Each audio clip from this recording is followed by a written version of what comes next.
Well, good afternoon, everybody, and welcome to this event this afternoon. My name's Leslie Day. I'm the Acting Director of the Monash Injury Research Institute, which is the part of Monash where MUARC sits, the Monash University Accident Research Centre. So I'm very pleased to be your MC for this seminar this afternoon. I think you'll see from the program that there's some challenging topics that have been selected, and we have some very distinguished speakers today. So I think we're in for a very engaging and hopefully a rewarding seminar for you all. Now, the program is very tight, so I will be doing my best to keep speakers to time. And we do really only have time for one or two questions after each speaker, but you'll see on the program that there's a 40-minute panel presentation at the end of the day, and there'll be opportunity for more questions and discussion then. And also, in keeping with keeping the program moving along, I won't be doing lengthy introductions for the speakers. You have their bios in the program, so we don't need to worry about doing that either. And just a little bit of housekeeping before we start. I think probably most of you have located the bathroom facilities are just over here to my right, and of course the exits are where you came in, the door over the back there. So without any further ado, I'd just like to now introduce Mr. Joe Califore from the Transport Accident Commission. Joe is the Head of Community Relations for the TAC, and he's just going to say a few words by way of introduction and also welcome. So Joe, over to you.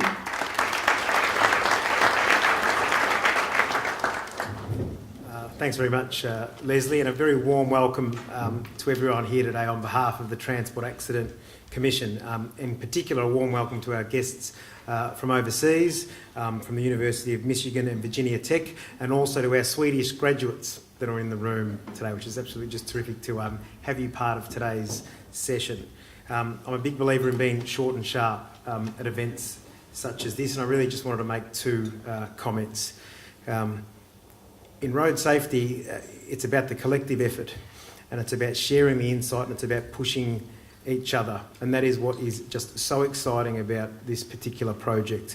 I was saying to Leslie earlier today, the level of expectation and the level of hope that we have out of this project is probably batting at about 50 out of 10, and I reckon it's a good problem to have, because we all know in Victoria, while we've got the proud history of doing great things in road safety, we're starting to flatline and we're not making those big inroads.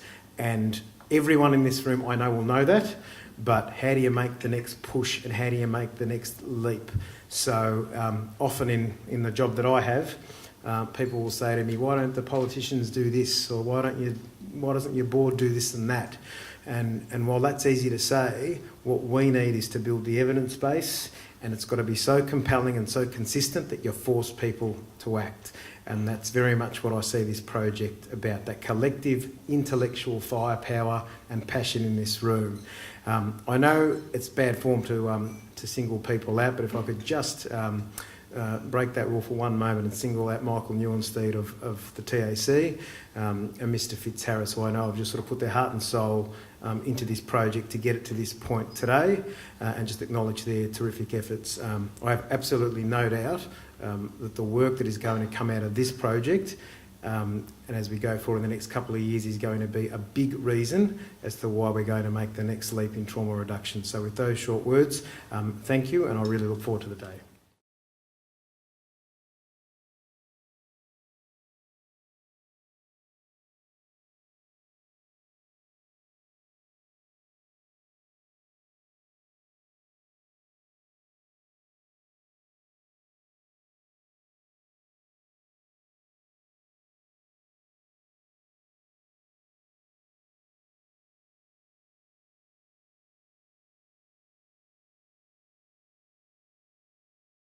And so now it's my pleasure to introduce our first speaker for this afternoon, Professor Ray Bingham, who's from the University of Michigan Transport Research Institute.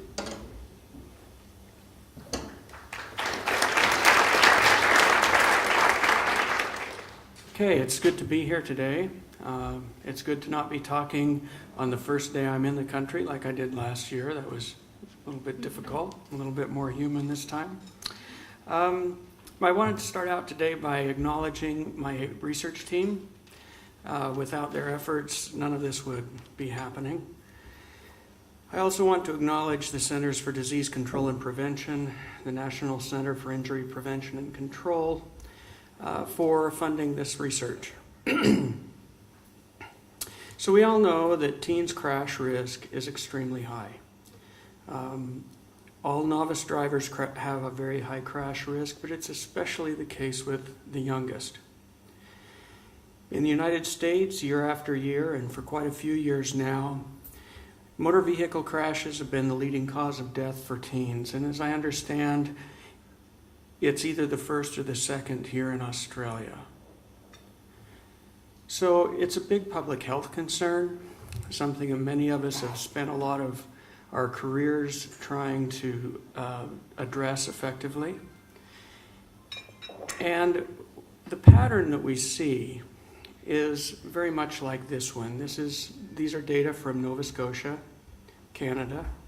And what we see is that teens, when they're being supervised by their parents, have very low crash risk. In fact, it's the lowest their crash risk will be until they're middle-aged.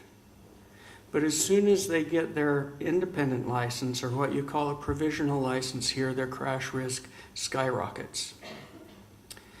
And this doesn't just occur in North America, but we also see it in Queensland.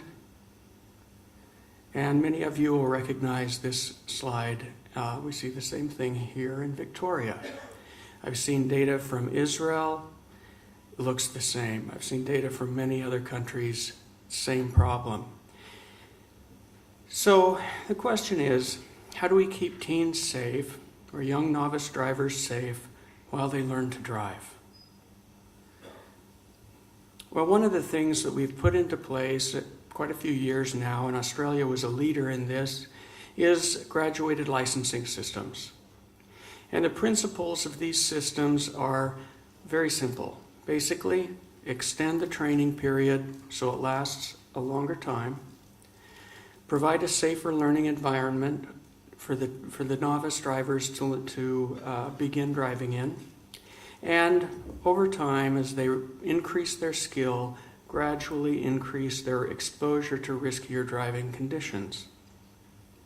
And this approach was intended to reduce the crash risk of novice drivers.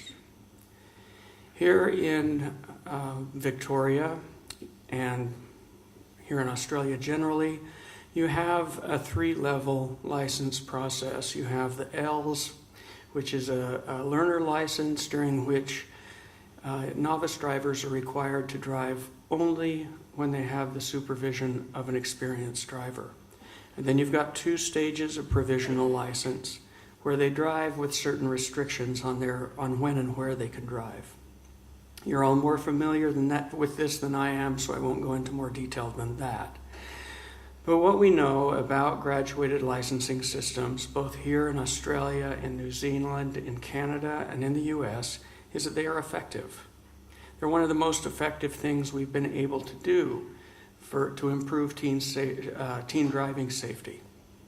So the question that many people are wrestling with now is, can we further increase or further enhance the safety of novice drivers by making graduated licensing systems even stronger? So one way that we might make it stronger is through parental involvement.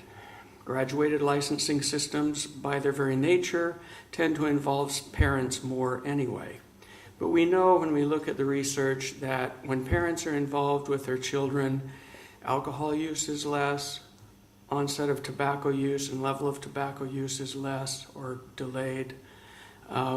Their injury risk is less. They perform better in school. And we know also, specifically to driving, some research that I did with Jean Shope, but not only this research, other research that's been done by Bruce Simons Morton has shown that when parents are involved in their teens driving, their teens are safer drivers. So specifically what we found was that when teens were monitored more closely, when they were in high school by their parents, they had less risky driving, drug driving, drink driving, fewer traffic offenses, and a lower likelihood of crashes as young adults. So this was years later. This was years after the fact. They had moved out of the home, but they were still showing benefits from this monitoring that they had received from their parents. Typical of graduated licensing systems, Victoria has a fairly lengthy supervised driver period. In fact, I think it's the longest in the world. Congratulations on that. 120 hours. In my state of Michigan, it's 50 hours. And this is all very good. Our intent was you put these kids in the cars with their parents, mostly, to be supervised, and their parents will have a chance to teach them how to drive safely. Problem is, we haven't ever told parents how to do that, how to train their teens to be safe drivers. We haven't given them any evidence-based tools or programs that they could implement with their kids. And many parents are uncertain how to help their teens. When I talk to them and ask them what they do, they say, well, I just let my teens chauffeur me around. They take me to the grocery store and they take me to pick up their siblings from sports. And really, that's probably not quite the process we would like to see. And so what we want, really, is to avoid situations like this one.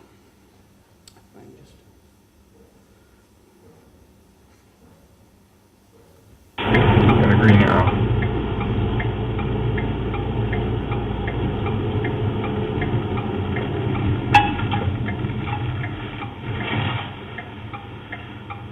Okay, so I'll play that for you one more time. You'll see in the top pane, you see the forward view where they're headed. Below, you see what's happening inside the car. And what we see is basically...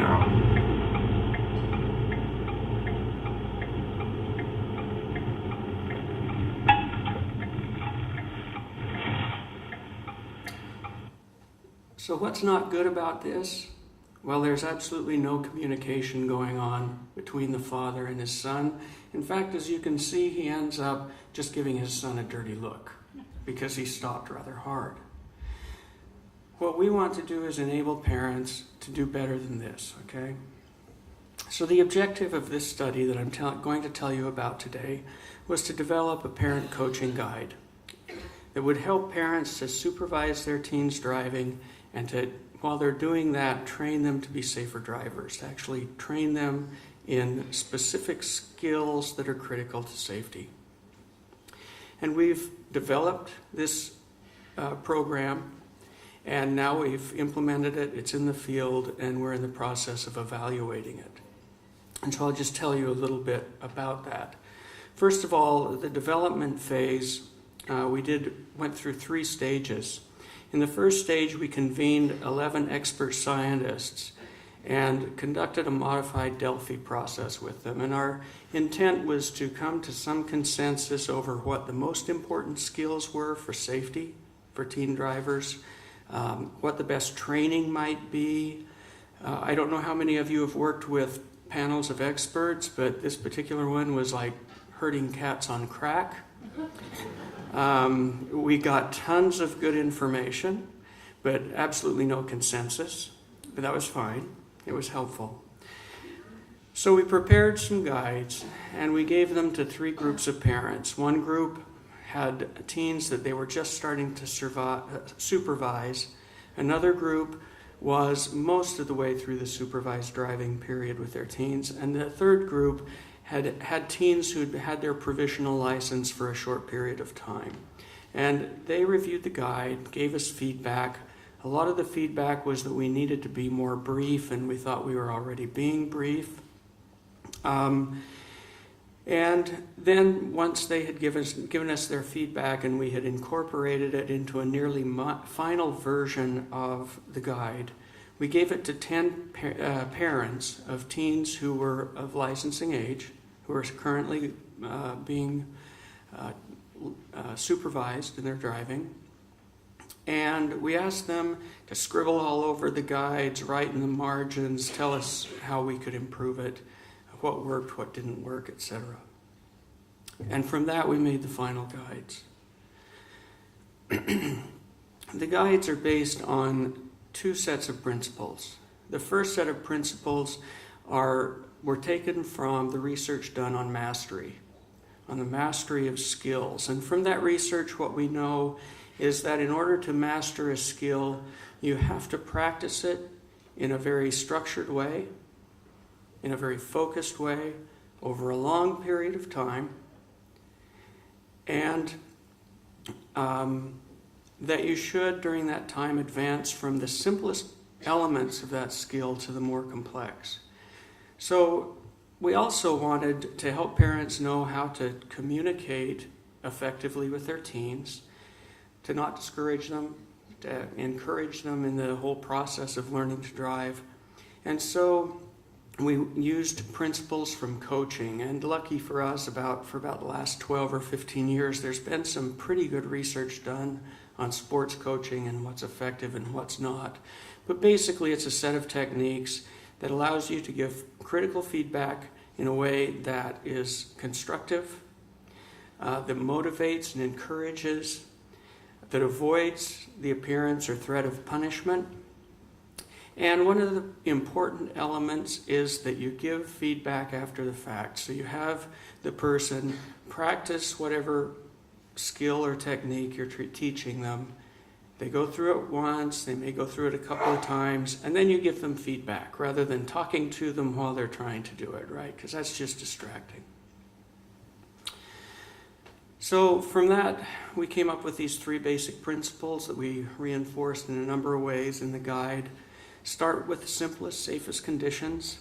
Progress slowly from easier to more challenging driving conditions, and practice the same driving skills over and over again in a focused way. Okay? So what we really wanted to get them away from was just going out and driving with their teen. We wanted them to take their teen and say, okay, today we're going to go out and we are going to practice intersections, and we're going to start with the simplest intersections, and that's what we're going to drive through a lot today. And later, then we'll go to more complex intersections. What we wanted to avoid was parents taking their teen out, going immediately to the CBD, and completely overwhelming their kid with complex traffic and complex signals. So we had several graphics that we incorporated. One focused on conditions, because we told them start with the simplest and go to more complex, but many parents don't know what's simple and what's complex. As experienced drivers, we've kind of lost track of that in many cases. So we used this graphic. We also incorporated this graphic as well, that gave them some idea of how to progress through from lower risk to higher risk across different types of driving settings. So all of the guide is very brief. At the end, we have some very dense instructions that the parents can look at if they want to get some key ideas about how to actually do a practice drive. This is our evaluation design. We're trying to recruit 200 parents and teens. We're most of the way there. I think we have almost 180 now. Those parents and teens are randomized either control or intervention, and within each of those we have a naturalistic assessment arm and a survey-only assessment arm. And we survey them before they start their driving, after, and then we do a 3-month follow-up. So one group gets the parent guide, the other group gets the standard materials that the state hands out, and one group has a drive cam installed in their car. I'm running out of time, so I'm going to just tell you what that is very quickly. But basically, the drive cam is an event-triggered device. It triggers when you pass certain G thresholds, either lateral or longitudinal. and it saves a segment of video and audio data starting before the event and ending after the event that triggered it. So you see the event start to take place, occur, and then resolve. This is a picture of it, and it sits in the car right behind the rearview mirror. So I see I'm out of time. I had a couple of videos I wanted to show you, but I guess I'll not do that today. Anyway, it's been a pleasure, and if you have any questions, please let me know. I'd be glad to talk to you later. Yes, stay there. I think we've got time for 1 or 2 questions now. So is there anyone who'd like to ask a question of Ray? Well, perhaps I'll take the chair's prerogative and just ask you. It just occurred to me that given that there was so much, there wasn't consensus amongst your experts about what the key factors are in relation to learning to drive safe, does that indicate that perhaps we need some more fundamental research about what are the key skills that comprise safe driving? Yeah, that's a good question, and I think we certainly don't have enough research on that topic. What we tended to see from the experts is that all of them thought that what they studied in particular was what was most important. So it wasn't that we didn't have a lot of good information, but we had a lot of people who were very focused on a narrow topic, it seemed. Okay. Anybody got a question? Last chance? Yep, over here. Sorry. Given the varied weather conditions, particularly in winter in Michigan, what support is given to parents and learners to drive in those very difficult conditions where there's snow and ice and rain and so on? Yeah, that's an excellent question, because what we find is parents in Michigan try to avoid having their teens learn to drive in winter. They don't want them to be driving on snow and ice, and I think mostly parents don't want to ride with their teens in those conditions. So what we do is we encourage them specifically to take their teen out when it's snowy, take them out when it's slick on the road, but take them first to a place that's very safe to drive. Take them to a large empty parking lot so that they can get a sense of how the snow and how the slickness feels, making turns, stopping, starting, etc. Then they might move from there to another day, another time when it's snowy, driving, but in a suburban area at a time when there's not much traffic. And then slowly introducing them to more challenging situations that way. So we really encourage them, don't avoid it, just take it head on, but do it in a way that's safe. Thank you very much. Mm-hmm. Okay, thank you very much. Would you join me in thanking Ray very much for his time?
So our next speaker is Associate Professor Diana Bowman, who's also from the University of Michigan. And she's going to talk to us today about some legal and regulatory implications for automated vehicle technologies and driverless cars, which as many of you will know, is being seen as being one of the features of the future of what's happening on our roads. So it'll be very interesting to hear Diana talk about what some of the legal implications of that may be. Good afternoon, and thank you very much for having me here. Yes, I do have an Australian accent. I am at the University of Michigan, and I've been there for 4 years. I think I can actually answer the question regarding driving in hideous conditions as well, and it's really, really scary. Yes. So my background is really looking at emerging technologies, which is a perfect starting point to come to the topic of autonomous vehicles, especially when we're looking at them in terms of potential safety gains. So my very quick presentation today is really going to be looking at what are we talking about when we talk about autonomous vehicles? What are the perceived benefits and risks? What are some of the legal considerations? And what are the questions that we need to start asking now? And let me say up front, I'm going to be asking more questions than giving answers, because for much of this area, we do not have answers. The really crucial thing is actually start asking the questions. So some starting propositions. Emerging technologies are in many ways associated with a pacing problem, that the law and policy fails to keep up with the commercialization of the technologies itself. And that can be highly challenging. It may mean that some great emerging technologies actually can't come into the marketplace in a timely fashion, or that we see knee-jerk reactions from government to actually over-regulate them and not actually have the benefits. So one of the challenges with autonomous vehicles is, as I say, to actually start having the discussions now, so we actually can get the benefits without the risks as they come into the marketplace, because they are coming. It's really just the timeline and the type of technologies and the way in which they're implemented that really are the crucial elements of it. Starting proposition number 2, cars crash, so too will autonomous vehicles. It is, I guess, the level of crash risk that we're willing to accept and the way in which these crashes occur that we really need to have discussions around, and then the liability. And it is really questions around liability that are actually stopping these technologies coming into the market. And I reflect on a conversation that I had with a very senior executive at a vehicle manufacturer about 3 years ago, that they already have the autonomous fleet in their test track. They've had so for a number of years, but it is their lawyers, their in-house lawyers, that are actually stopping these vehicles coming to market. So let's get to the definitions. What am I actually talking about when we're talking about autonomous vehicles? Now, NHTSA have actually defined autonomous vehicles to 5 levels. And I don't actually know why they start at level 0, so please don't actually ask me that question when we get to question time. It doesn't make sense to me, but nevertheless, they start at level 0. The human driver is in complete control of all functions of the car. And I start to think of the Flintstones and the Flintstone car right now if I'm thinking about complete control of the car. So there's no automation, the driver is complete control at all times. Level 1, one function is automated. We have these type of vehicles on the road now. So function-specific automation, again, the driver has overall control. And what I hope you're starting to see coming through here is the issue about control of the driver and what function they're performing in the vehicle. And that's why when we start to think about liability and the high level of automation, that we really do have some very hairy legal issues to grapple with. Level 2, more than one function is automated at the same time, but again, the driver is still supposed to be constantly attentive, scanning, monitoring, but there is starting to be a greater sharing of functions between the vehicle and the driver. Now it's level 3 and level 4 that really start to get interesting for us in terms of the technological dimensions, but also the legal and policy questions. So on level 3, the driving functions are sufficiently automated that the driver can safely engage in other activities. Now, I'm not sure exactly what you're planning to do in your car in terms of letting it drive itself. I mean, I guess it's one time when you could be doing the crossword puzzle or, catching up with your emails and your tweets. But the idea is with level 3, you would be able to safely do this. Whether we want you to be able to do this is the next question. And level 4, the car can drive itself without a human driver. That's when we really are talking about the self-driving car, the Google car, if nothing else. So from our point of view on the legal, regulatory policy dimensions, it's the level 3 and level 4 automation that really are the ones that are going to challenge the current frameworks. And I say that in terms of international frameworks, but also local, domestic, legal and policy frameworks. So high automation, driver required to be present, level 3, they're near term. And then our driverless car, fully automated vehicles in the market by 2020, approximately, give or take. That really will depend on whether some of these legal questions are answered in a way that the manufacturers are sufficiently happy with. As I said, Google have already got their cars out on the test track, which are fully automated and have done for a number of years. These cars have done now over 800,000 kilometres worth of travel on the test track. According to Google, there has been no collisions associated with the failure of the technology.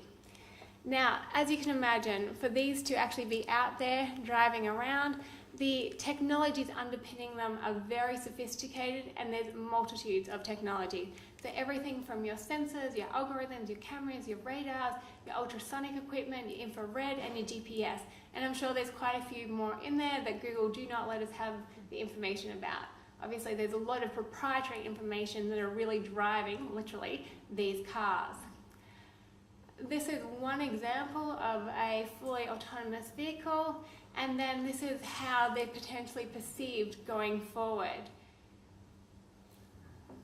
That doesn't look that comfortable to me. I think I'll keep my current car. But nevertheless, when you start to see the size of these type of cars, you can already start to think about what some of the potential benefits are. And safety, therefore, has got to come into this discussion. So, there is much speculation, and let me just say speculation, given that these are not on the market, that we actually haven't seen a rolling out in any large degree. We really don't know which of the potential benefits and risks will be realised and in what type of timeline. But we do know that human error is a major contributor to collisions. So if we can remove the driver and remove the potential human errors, potentially we're going to have greater safety by virtue of having autonomous vehicles on the road. Therefore, we have the potential to reduce the number of crashes, injuries and deaths. So level 3, we could see potentially these cars under certain conditions taking full control of the vehicle. Level 4, potentially you could have the drunk driver pressing the button to get home and getting home safely. I'm still not sure if that's a good thing or a bad thing. Do you really still want somebody potentially in control, well, not necessarily in control, but in a vehicle who could assume control under certain situations in that state? These are things we need to grapple with. There's issues around enhanced mobility. Those who cannot drive, so people with disabilities or do not wish to drive, may suddenly be able to have greater mobility by virtue of these level 4 cars. In an ageing society where mobility is going to be key to keeping people in their houses and the costs associated with that, this could have huge potentials for our society. There's also the issue of, with the algorithms in terms of setting it, we could have greater traffic flow. The idea of these interconnected vehicles being able to talk to each other, not having the sudden braking acceleration, so you have a greater flow of traffic. Greater fuel efficiency when you started thinking about that idea of, less deceleration, acceleration, and reduced congestion. Does that mean you can start to have lighter vehicles? The second image that I showed a very small car, which we would presume is a lot lighter than current car fleet. Therefore, are there huge environmental gains that could be actually made by virtue of these autonomous vehicles? Reduce congestion, I've already said. Potential risks. Now, as we start to move through the level of automated vehicles, obviously the role of the driver or the operator changes. Now, we already know in terms of the level 2 type of cars that there is a potential that drivers will simply become too reliant on these systems, and that we actually may result in greater collisions as a consequence of this reliance. And it had me thinking about Ray's presentation with the younger drivers. If they are brought up really reliant on these systems from day one, what does it mean in terms of levels of expectations if these systems fail? Will they actually know what to do? So there's a real question, if this is the pathway we're going down, what type of education and driver training do you need to bring into the system, especially for those who have never driven in the Fred Flintstone style cars to start off with. There's also the issue of the lighter vehicles. Now, we presume by having lighter vehicles that you've got great penetration into the fleet. But we know here in Australia that some technologies can take 15, 20 or 30 years to actually penetrate fully into the market. So while you may have some lighter vehicles that feel efficient, you're still going to have the older, heavier vehicles. What happens when you do have a collision with these lighter cars? Is the actual injury profile going to be more severe by virtue of having some lighter and some heavier cars on the market? The environmental benefits could be actually upset by the idea of having more people in the vehicle pool. Suddenly all these people who do not drive or who cannot drive suddenly want to be able to use a vehicle. So do we actually have this massive offset that we do not realise any environmental benefits? Likewise on the congestion side. So jumping to the legal considerations, and I know this is very quick, all to do in 15 minutes. Under the Convention on Road Traffic 1968, the Vienna Convention on Road Traffic, which is designed to help harmonise road laws, there is a requirement under Article 8 that every moving vehicle or combination of vehicles shall have a driver, and every driver shall at all times be able to control his vehicle or to guide his animals. I'm not sure quite about the second part of its relevance of Article 8.5, but you can see that this very specifically requires that the driver or operator be able to be in control of the vehicle at all times. The level 4 automated vehicle completely is underpinned by the idea of not being able to be in control. So while there's pushes to actually change this article and the convention to actually embrace autonomous vehicles, we're really not sure how well and what level of automation will be actually articulated in the new sections. So we do actually have some challenges at an international level before we could have a full rolling out of these level 3 and level 4 vehicles. Some jurisdictions are already rising to the challenge, and the US has really been the leader here. It makes sense in terms of some of the states that actually implemented legislation: Nevada, Florida, California, Michigan, and District of Columbia, given their background in terms of road safety, or as you can imagine for Michigan, that with more than half of the world's manufacturers having headquarters in the state of Michigan, that they really want to be able to get these vehicles onto the road and test them as quickly as possible. So these 5 states have actually implemented legislation that allows for the testing or the operation of autonomous vehicles on public roadways. Now, as with Australia, things such as road safety are generally regulated at the state level, so we're seeing a real patchwork of legislation being implemented in the US already. So while we have some commonality around definitions, such as what is meant by an autonomous vehicle and who the operator is, we're starting to see a divergence already within the states around the liability question.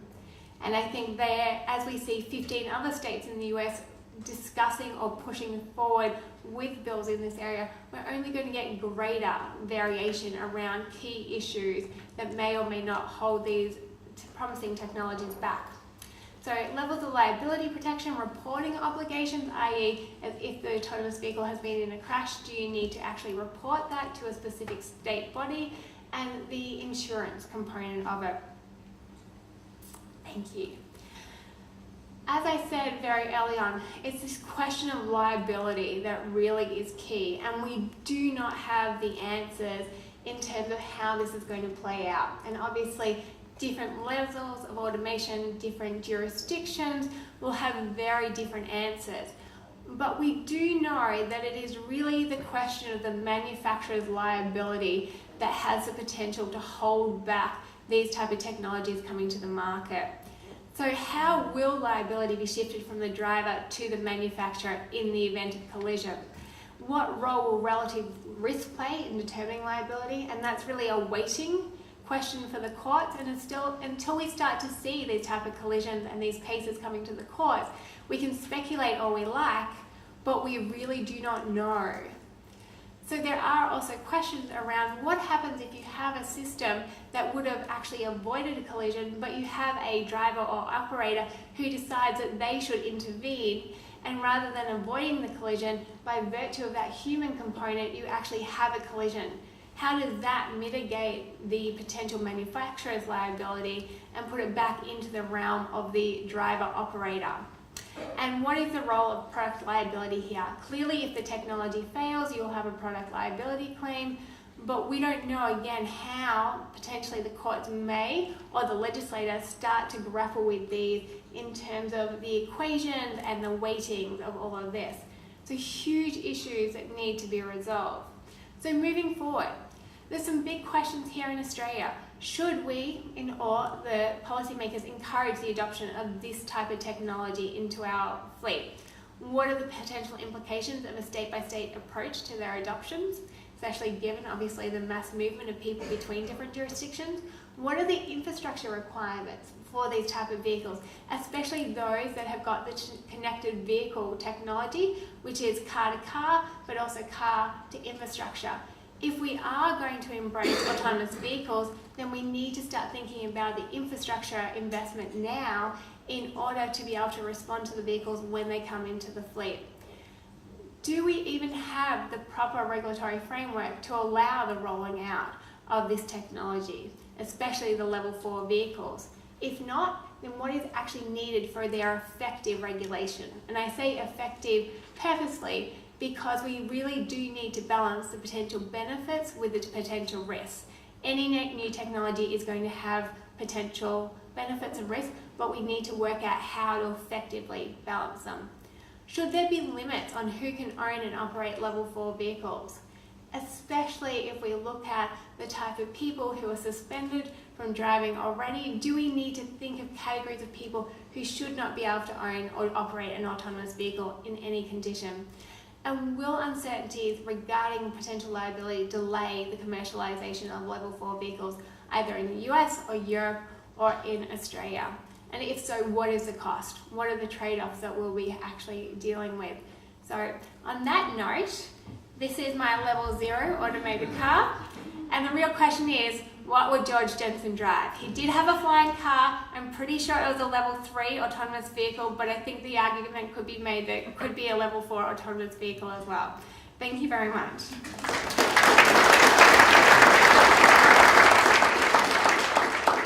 Thanks, Diana. Okay, Mark, you've got a question, and then up the back. Thanks. Great. Diana, great presentation and really highlighting the questions that we need to grapple with here.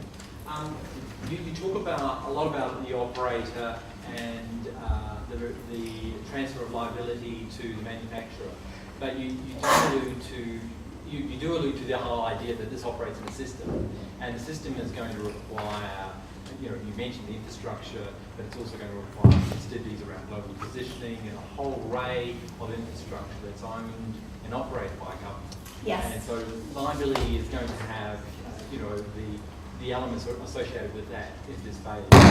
I'd be really keen, you didn't allude to any of that, and I'm really keen to see if that is ruminating in the legal world around.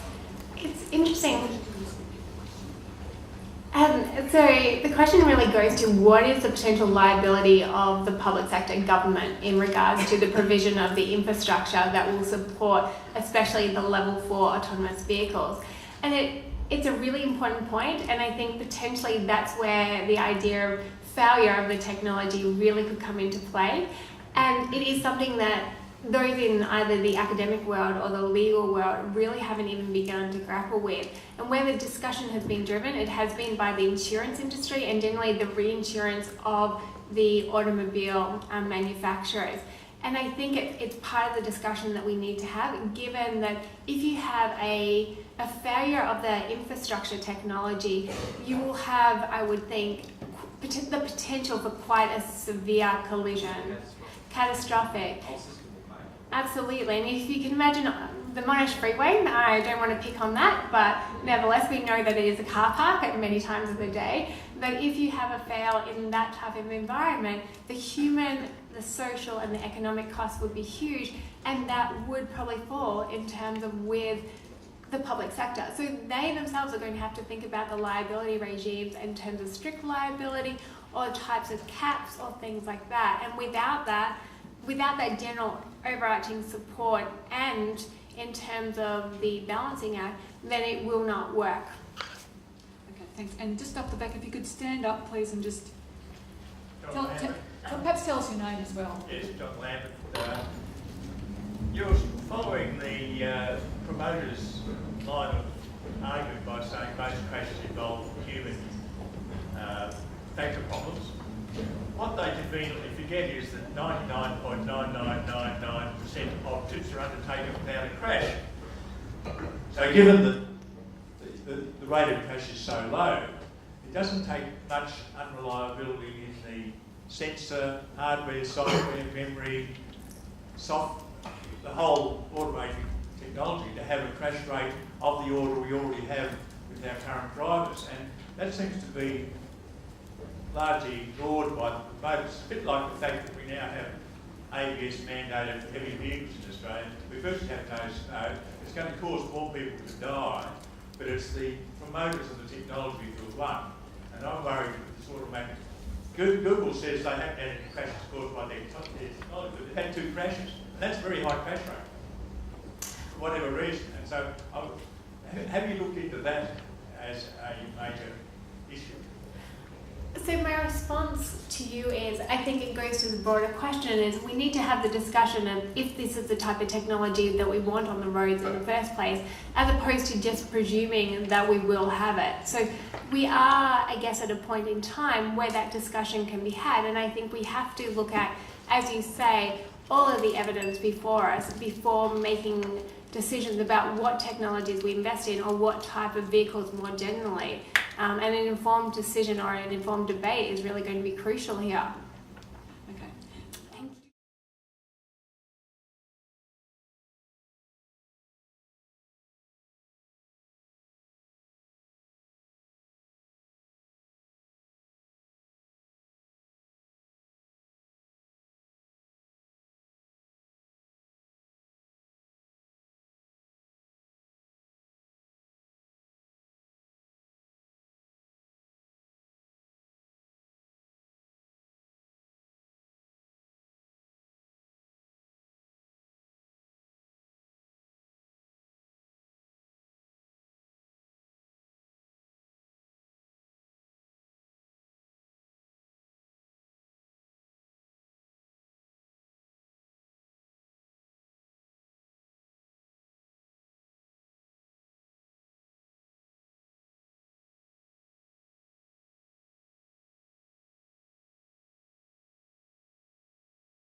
Okay, now our next presenter is Professor Clay Gabler from Virginia Tech, and Clay is going to talk about opportunities for reduction of serious to fatal injuries, particularly in vehicle guardrail collisions.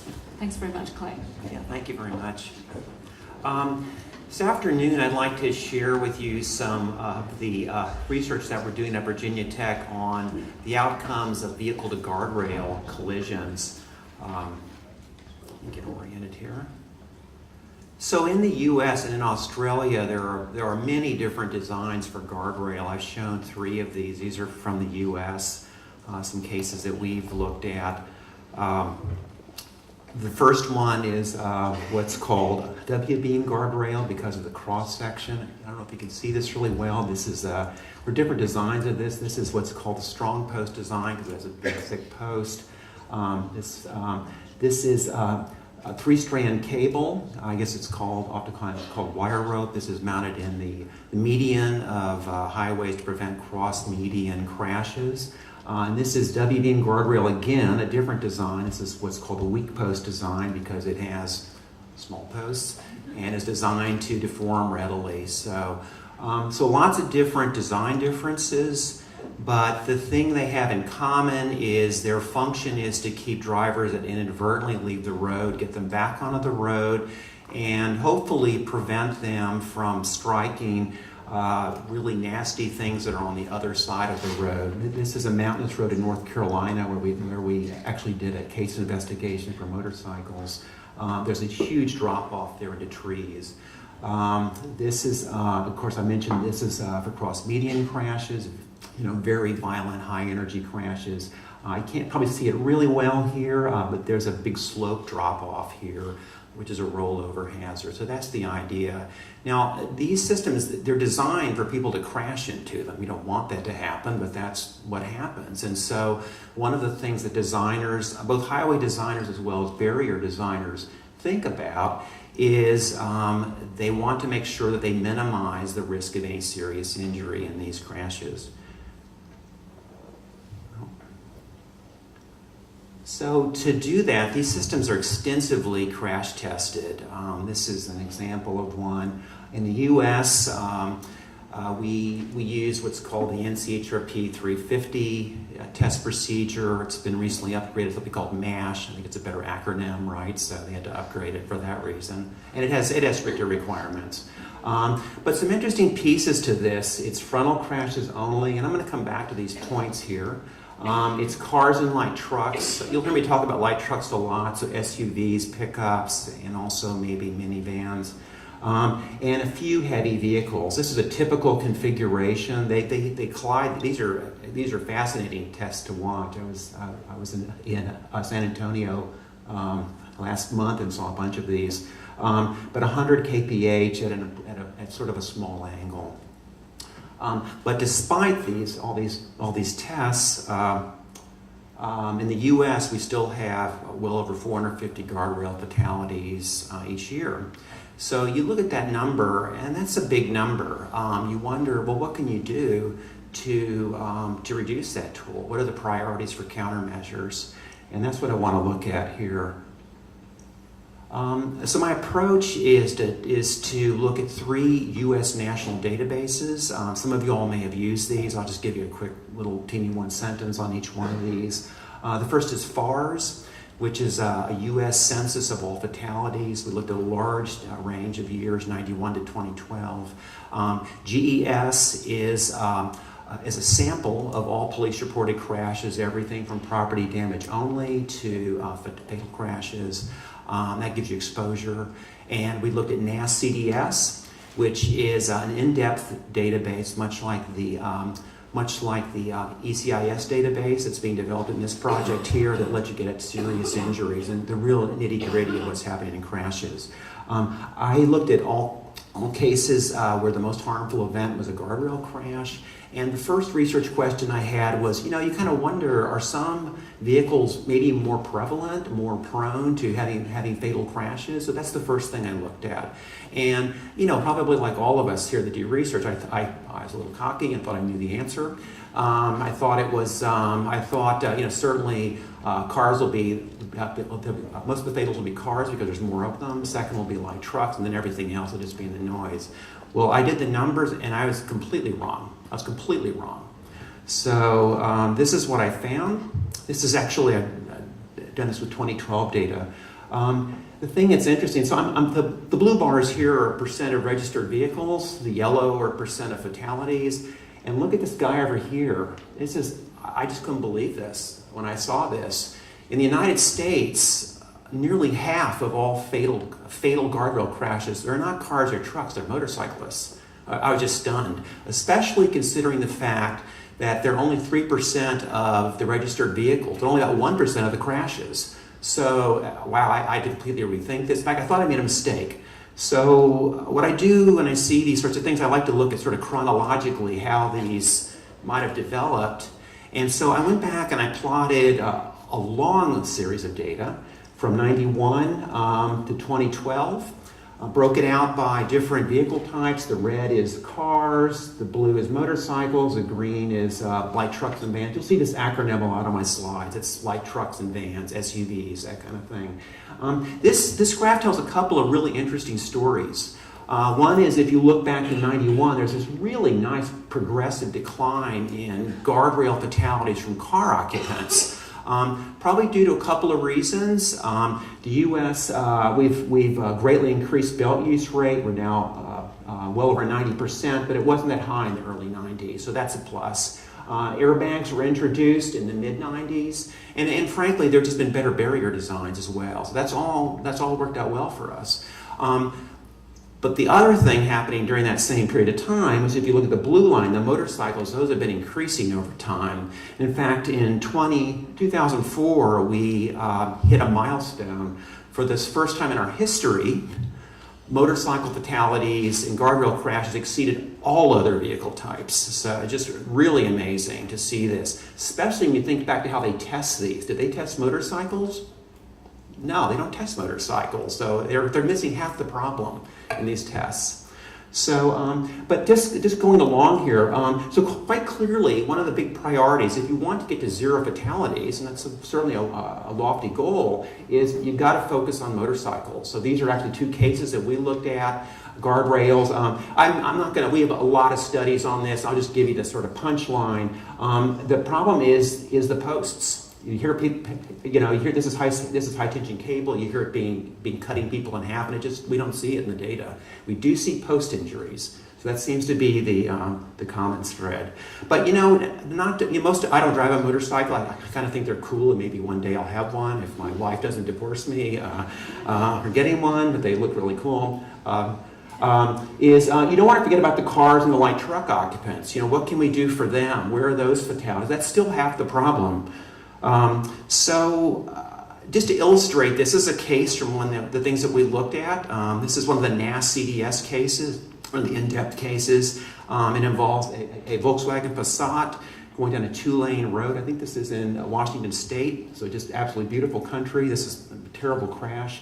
The driver lost control, departed off the highway, tried to get back onto the highway, went into a lateral skid, and skidded sideways and struck. This is called the in terminal, the in treatment. It's a little thing on the end of the guardrail to prevent this kind of thing from happening. But they're designed for frontal impacts. They're not designed for side impacts. And so the thing that's stunning about this crash is, this is in the U.S., of course, the passenger is in the right-hand side. The passenger actually survived this crash, but the driver was fatally injured. Just terrible injuries, multiple head injuries, and also a transected aorta. So which is of course an unsurvivable injury. So this is just one case. You wonder how this might generalize to the whole population of crashes. So I took a look at that. So again, I looked at FARS and GES. I kind of averaged a number of years together. And some of the things you see are kind of expected. You see that indeed the most common type of crash are frontal, but you also see two other things happening. You see that side crashes account for about 20% of the deaths. There's no test for that. They don't test for that. And you also see that rollovers, which we tend to forget about here, are also about another 20%. The rollovers are primarily high CG vehicles. They're SUVs, they're pickups, they collide with these things sideways. The guardrail is actually below their CG height, and it just works as a tripping mechanism. So a couple of more priorities. These together account for 40% of light vehicle deaths, untested for. The final thing I wanted to mention is in doing these, when you explore these data sets, they're fascinating. I mean, they're of course very grim, but they're fascinating. It's like a little puzzle. And so we began to see again and again and again this issue of vehicles striking in terminals, and began to wonder about that. These are highly engineered. They're almost always proprietary. The companies that make these. They're very possessive of their technology. So we wondered about that. This just want to kind of show you some of the term. This isn't an terminal. I think this is an ET Plus. It's made by Trinity. It's an energy absorbing. It's a pretty cool design. If I had more time, I'd show a video of it working. It's actually pretty slick. It actually crushes, absorbs energy, and then breaks away. So it's very, very nice. And I want to look at that, but I want to compare it to what our highway designer friends call the length of need, which is the long guardrail face, and to see sort of relative risks there. So my approach was to use NAS-CDS. Again, this is like the ECIS database that your project is developing. We looked at car and light truck barrier crashes. NAS is a very nice database, but it does not describe anything about the roadside because there's no crashes there, right? So anyway, I'm just kidding. So to get this kind of information, we had to look at scene photos. We looked at thousands of photos to try to identify barrier type and document that. And then we characterize that by length of need or in-terminal. And the thing we also want to look at is not all these in-terminals are created equal. I mentioned this crash testing. So some of them have been successfully crash tested to this NCHRP 350. So I thought, well, let's look at that. Let's just see, does this really pay off or not? So these are what some of these terminals look like. Some of you all may actually work in this area and probably know these better than I do. The ones on the left here are NCHRP 350 compliant. Again, that's just the US test procedure.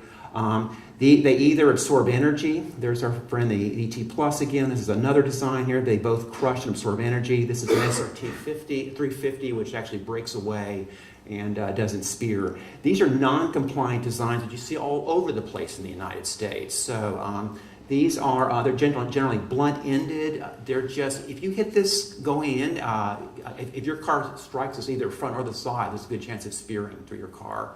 And this is, of course, a turn down, which there's still, which is a known rollover risk. And cars ramp up there and they do this kind of Dukes of Hazzard rollover thing. They're horrendous, so you still see those. So we have a nice data set together, about 700 frontal crashes, about 142 side. I'm actually showing you case counts. These are, of course, weighted to get the probability sample you need. A nice mixture of length of need and in-terminals, and so we could do our study. Here's the results. So I'm going to show you a number of these things. The top bar is always going to be all crashes. The bottom bar will always be injury crashes. You get a nice comparison. So you can see that as you'd expect, most people strike the length of need. So there aren't that many ends to terminals. There's long lengths between them. Only about 13% of our cases were in terminals, but they account for nearly 30% of the serious injuries. So it's a real early sign that this design matters. So, this is, to look at our side crash, this is the case I showed you earlier. It's even more dramatic. So about a quarter of these were terminal crashes. Let me see if I can do this with the mouse. This isn't working. But they account for about 3/4 of the seriously injured drivers. So these are very lethal. They work well in frontal crashes. You do not want to slide into one because they'll go right through your door. I also wanted to look at 350 compliant terminals. This is kind of interesting. I was kind of shocked. My PhD student did this, and I asked him to rerun this. I couldn't believe that we had that many non-compliant terminals in our sample, but we did. So 60% were non-compliant. They account for almost 90% of the seriously injured drivers. So again, there's this idea, this issue of design matters.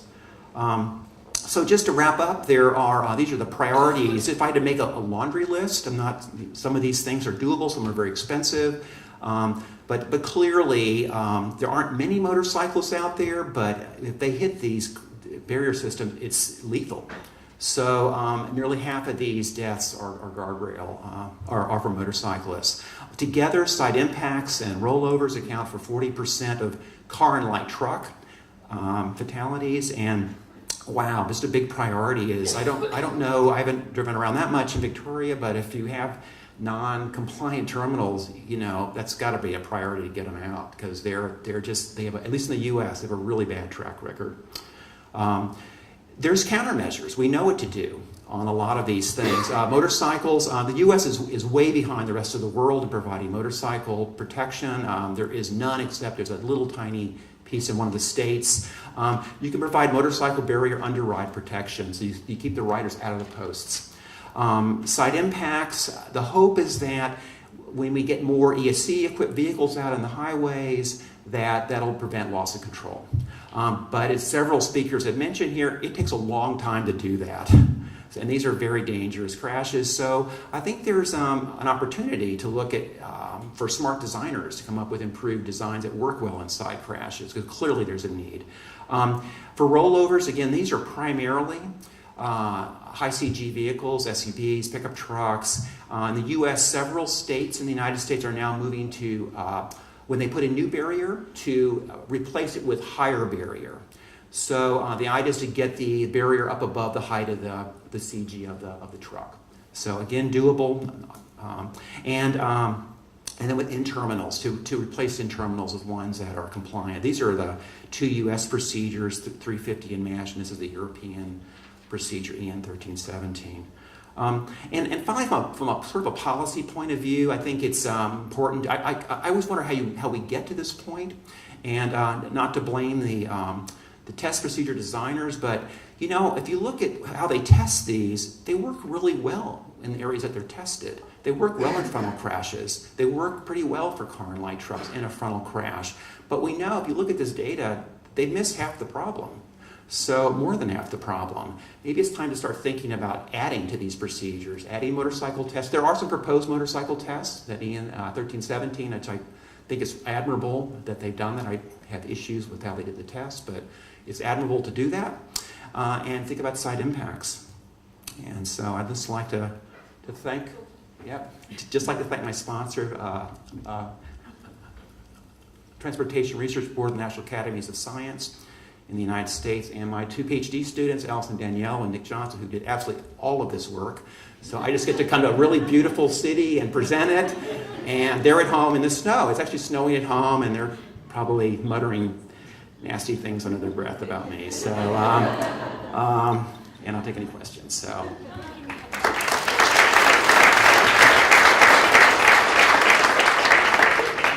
Okay, questions for Clay? Got time for one or two? Yep, up the back here. That's Jeremy, is it? Yeah, I might talk loudly then. Jeremy Woody, Centre for Automotive Safety Research in Adelaide. Thank you for that. I think it's very interesting and certainly consolidates some of the findings that I know are occurring internationally. Fortunately, a lot of our barriers are closer to the NCHRP 350 compliance, but there still are those older designs that showed out there in the network, and there's sort of legacy of those we need to deal with. One thing our research work has been looking at is a sort of trade-off between clear zone provision or putting barriers in place. Mm-hmm. I'm just wondering, and that raises two critical questions for me. One is the configurations or angles at which vehicles are striking either the length or need or terminals. I mean, generally with the terminals, if it's not frontal, it's bad news. Mm-hmm. But with the length of need, I'm just wondering in the observations if you've noted anything from greater than 25-degree impacts or strange impact configurations. Yeah. And my second question then is, have you got a feel for the offset of barriers in your study? So, you know, how far from the edge of the traffic lane were they? Yeah, those are good points, and certainly the injury outcomes are dependent on those things. So in the U.S., we have another. I didn't talk about this other data set, but we have a set of reconstructed road departures. I think it's 890, which is a really nice data set for studying that, where they get departure angle. The 25-degree was actually picked based on that. I think it's the 85th percentile level. So there obviously are cases where you hit it at a steeper angle, but that's sort of so 85% of the crashes are at a much tinier angle, more likely to be glancing blows. It's interesting. I'm working on another project right now. I'm actually to look at another set of data. The other thing that's interesting that happens with these end terminals are not only head-on. Frequently, they're hit. People depart the road. They're trying to get back on the road, and they run into the end terminal from the reverse side. And it frequently breaks away, but it can also, you might imagine sort of not hitting it optimally. A lot of times it's hit by the side of the car. I mean, they're trying to avoid it. And so it tears giant gashes in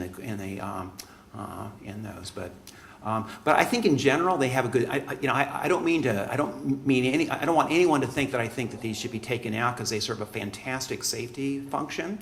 I think for cars and light truck occupants, they are extremely safe. They're one of the safest countermeasures we have on there. Just looking for areas that they might be improved. Just to clarify my question, though, it wasn't so much that, it was okay. Basically, would you advise to get the barriers as close to the edge of the road as possible? No, I don't think you want to do that. No, I think there are sort of practical constraints. Whether the highway department has I mean, you would want to get them as far, you want to minimize how many times people hit these. So one straightforward way to do that, if you have, if the highway that's being built or being resurfaced has lots of land, is to move those as far away from the lane edges as you can do from a and that will then minimize the number of crashes. So no, you don't want them right on the road. If you have other options, if you don't have any options, and there's nasty things, there's big telephone poles or a big steep drop off, you obviously want to protect drivers from doing that. So. Okay, thanks very much, Jeremy. Will just join me in thanking Clay for his presentation.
So I'm pleased to introduce to you Dr. Bruce Corbin from Corbin Consulting.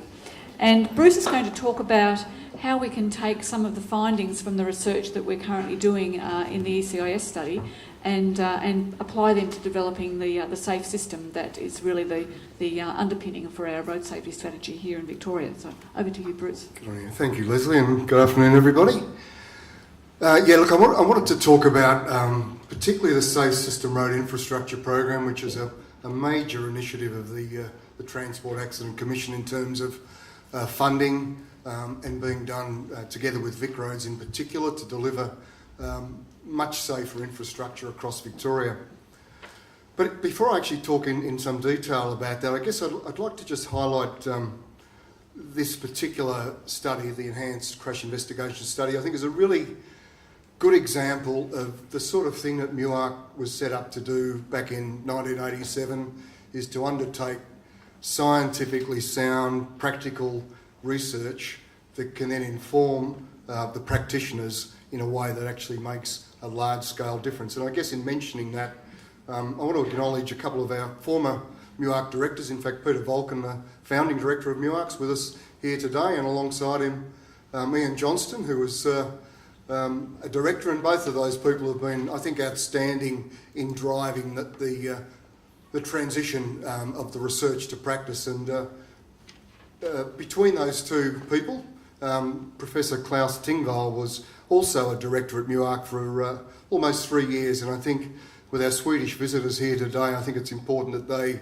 also are aware of what a profound influence that Klaus also has had on both MUARC and the outcomes, I guess, the road safety outcomes in Victoria. So it'd be nice if that message found its way back to Klaus as well. So that little bit of history and background, what I want to do is talk about the Enhanced Crash Investigation Study, the sort of insights that we're hoping to be able to bring from this major piece of research, and how it might actually be used in a practical way via the Safe System Road Infrastructure Program. So I'll talk about SRIP, the acronym SRIP, a little bit about what the program's about, and I guess many in the room will know a bit about it, but others won't. what are the top priorities, I guess, we see for SRIP in terms of being able to make serious progress? How do the two programs or areas of investment connect, ECIS and SRIP together? I'd like to highlight and hopefully persuade you that innovation will be a really critical part about us making progress in the longer term future. And then to touch a little bit on this sort of notion of one to many, how do we find ways of, from particular detailed insights, multiplying up the road safety benefits that we start to get system-wide and state-wide gains. So a little bit about the Safe System Road Infrastructure Program, first of all. It's probably could be regarded as the third generation of TAC-funded infrastructure, large-scale investment in improving the safety of the infrastructure in Victoria. The first wave, I guess, of investment was in the order of $325 million spent on accident black spot programs over that period of 12, 13 years, I guess, from the early 1990s. And the program has been evaluated and shown to be very successful. A natural progression, I guess, from the black spot approach has been to the Safe Road Infrastructure Program, of which there were 3 individual components over a period of about a decade or so, and that comprised around $630 million invested again in retrofitting safety to the Victoria network. And then in about 2012, 2013, the TAC announced that they would further strengthen their approach to infrastructure investment with a commitment of $1 billion over the coming decade, starting in 2013 and taking us through to the early in the next decade. So I think that's a tremendous opportunity and represents the leadership and foresight, I guess, of organisations like the TAC, who have worked successfully and are continuing to work successfully with VicRoads, and now more recently bringing local government into the picture much more strongly, because we see that something like 40% of all of our serious casualties in Victoria actually occur on local government roads, which until recently hadn't been a formal part of the SRIP investment. So another great opportunity, I think, lies ahead to engage with local government through this program.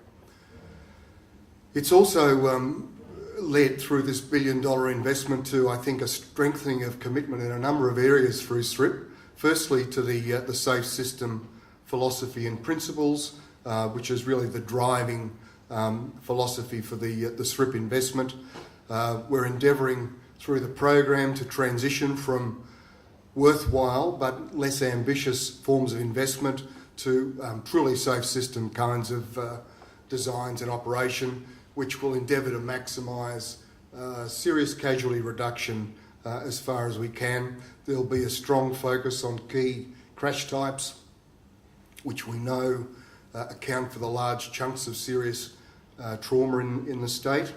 There's a focus also on more and more efficient delivery. When you've got such a large sum of money, $100 million on average per annum, it makes a big difference if you can get an extra 5 or 10% efficiency out of any form of investment. That might mean you can get another 10% down the road, or an additional 50 intersections, for example, treated when you're talking about large sums of money. So that's another important focus. We also know that innovation is needed if we're really going to take big steps towards safe system, big steps towards the elimination, the eradication of death and serious injury. So an important part of the program. And of course, leadership, we recognise leadership and collaboration really will also play a very important part. And I think that leadership can happen at many levels across many organisations. So again, it's something that we hope many of you in this room will be in a position to sort of think about and actually take some steps in that direction as well. Everybody can play a meaningful part. Excuse me. So SRIP, it is driven by an ambitious vision, one which looks to see a road transport system that is free of fatalities and is free of permanent losses of long-term health in the long term. And the means by which it's trying to do that is to actually understand through particularly research such as the ECIS project, what is the sort of systemic change that we need to make in order that we can design and operate with a dramatically lower level of risk. And through the program, we're hoping that the insights that come from both experience with SRIP but also the ECIS will allow us to show some tangible progress in the way the system is designed and the way that's operated, over coming years, and that may then become a new way of tackling things. Now, the Safe System Road Infrastructure Program is really targeting pretty much three key areas of crashes. Intersection crashes, something like 40% of all deaths and serious injuries occurring in Victoria.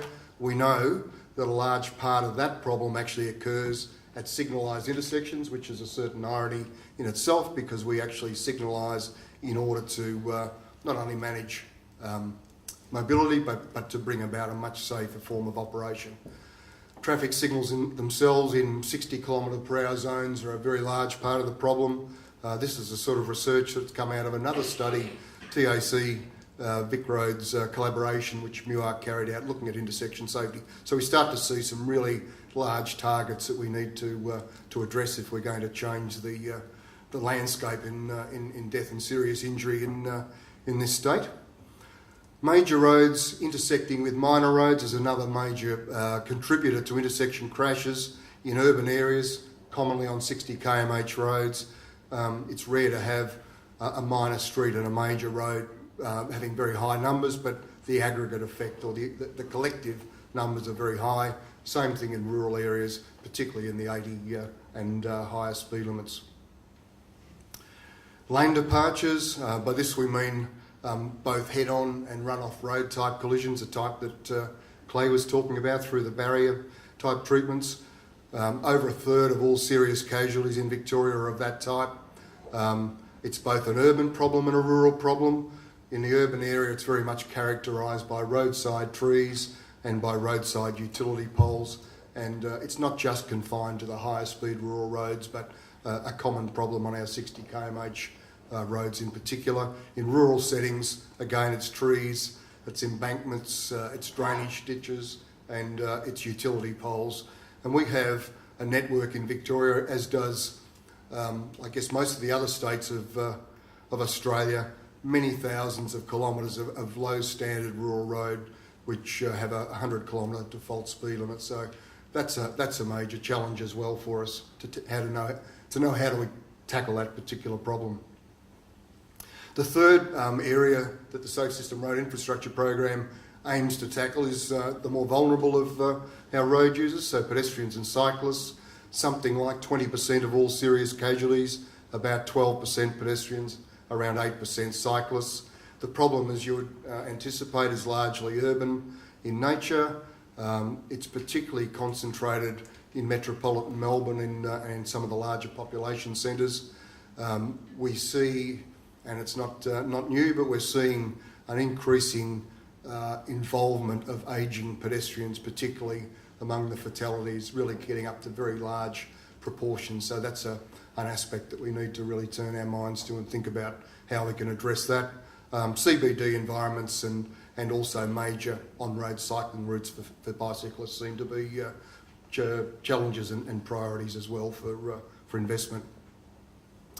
Now, thinking about how to connect up the Enhanced Crash Investigation Study and the SRIP, what we're finding in the early days with ECIS, that we tend to be focusing on the same sorts of crashes as are a priority for SRIP, and that's not surprising, but it's a good coincidence that we need to capitalise on. So far, there's something around 53 cases I think have been recruited as of about yesterday or the day before, somewhere around there, of which a dozen I think have been presented now to panels for discussion, which I think, having been part of some of those, I've observed I think great value from the discussions of different people from different organisations and disciplines really sharing their thoughts and to great effect.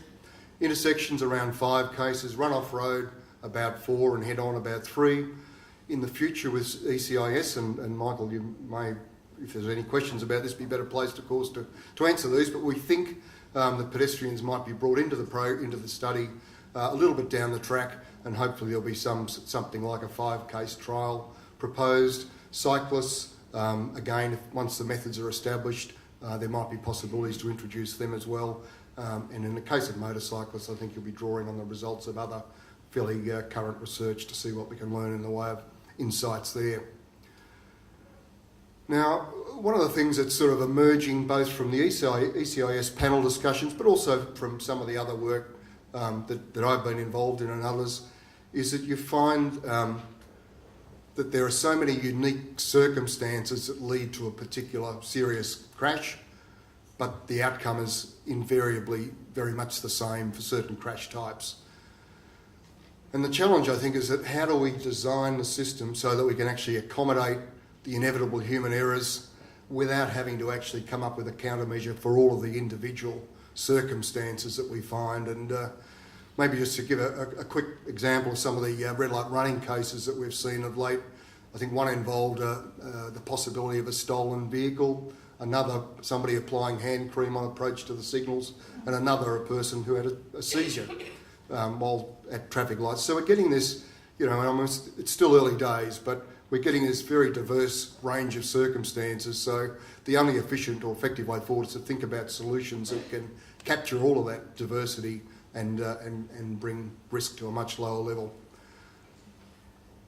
Thanks, Leslie. I'll have to move a little more quickly, I think. So look, intersections signed and signalised. Our 100 km/h rural roads are a challenge. Our local streets are a challenge. The program or the project, the ECIS project, will give us a chance to test safe system thinking, to be much more ambitious, to look ultimately at systemic change across the network. It requires innovation, and it requires innovation in a way that will forgive the human error that characterises the operation of the system. When we innovate and we evaluate, then widespread implementation of the successes will ultimately lead to wider spread of the benefits, and hopefully to standard practice. So that's the sort of the notion, I guess, of the one-to-many. Now I want to talk just as by way of an example of signalised intersections today. This photograph you see is a good example of what we see today when we drive around the Victorian, if not the Australian road network. Red light running still remains, even in these highly signalised state, a major source of serious casualties. And without wanting to be too unkind on the way in which we design signals, we've got a very long history of trying to address the issue, and I think largely without success. We've had right turn phases, partial, then full control.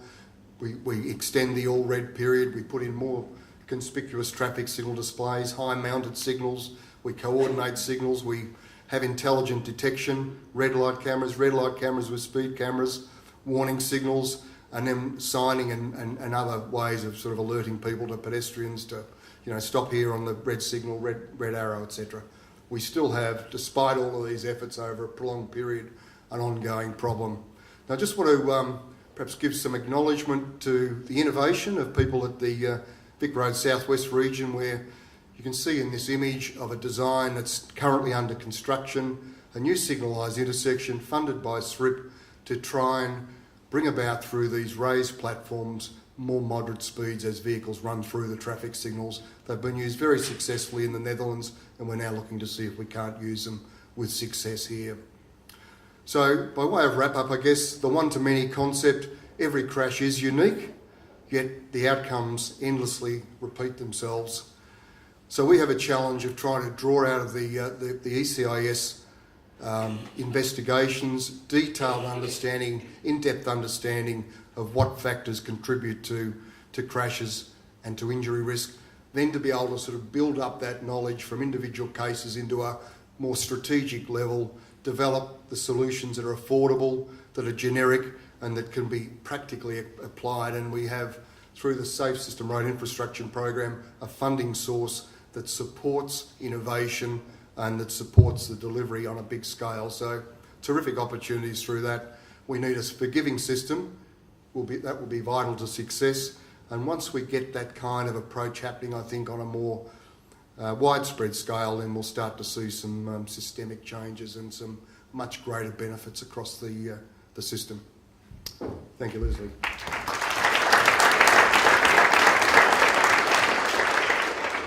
Okay, now questions for Bruce?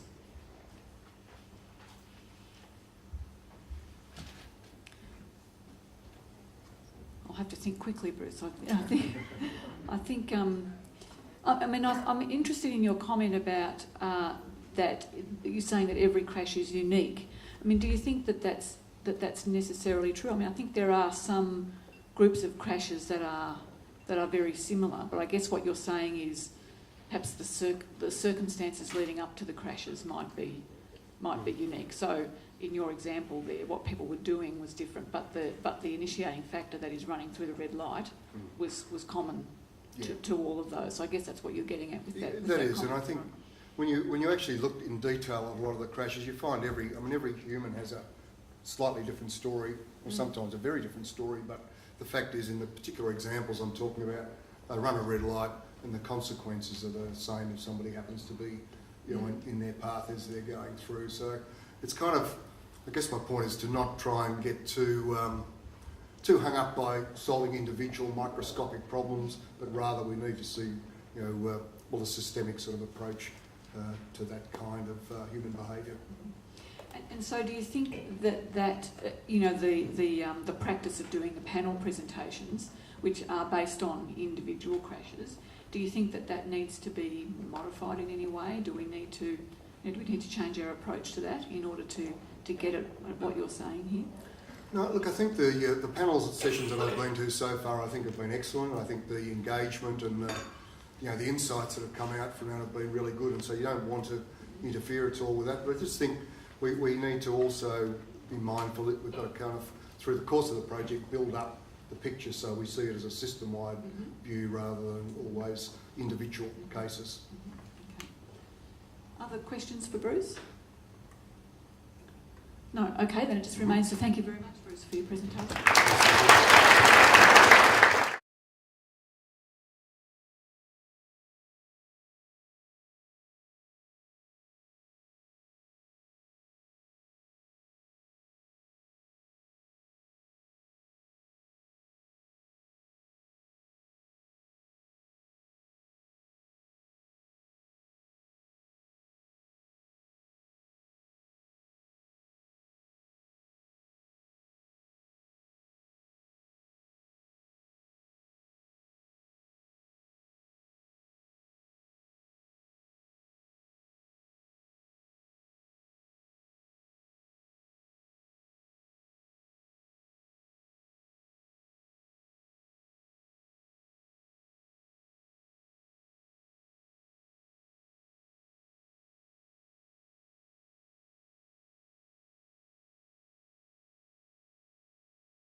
Now, our first speaker for this afternoon's session is Professor Russell Gruen. And Russell is the Director of the National Trauma Research Institute at the Alfred here in Melbourne. And his area of specialty is emergency medicine. And he's going to talk to us today about the post-crash response and how we might optimise that. Thanks very much, Russell. So it really is it's a very great pleasure and a privilege to be here amongst so many people who have been responsible for making our world, and I mean world, a safer place, both in the past, through your work in the past and through the present. It's really quite an audience here, Leslie. It's a gathering of people who rarely you would see such calibre in one room at one time. This project, the ECIS project, is an opportunity to bring together the focus on injury prevention and trauma care. As many of you will know, that they're two things that actually don't always go together. In fact, the conferences, the meetings, the publications, the buildings that house researchers, the clinical world and the academic world are often very separate indeed. And so of the 5 pillars in the decade of action on road safety, the post-crash response, the 5th pillar, is often resigned to an afterthought and a few comments, and the focus is really all on the injury prevention activities. The ECIS project has really gone out to challenge that and has brought in clinical assessment, understanding the patterns of injury, how the treatments and the post-crash response actually really do interplay with prevention activities to make this really a wholesome, more safe community on the roads. So I'm very glad to be part of that. You've all seen graphs like this. This is the Victorian road toll over the last 60 years, peaking in 1969, just prior to compulsory seatbelt legislation. And I've overlaid on this graph just some of the legislative interventions, but of course that's coincided with safer roads, with safer cars, with better drivers.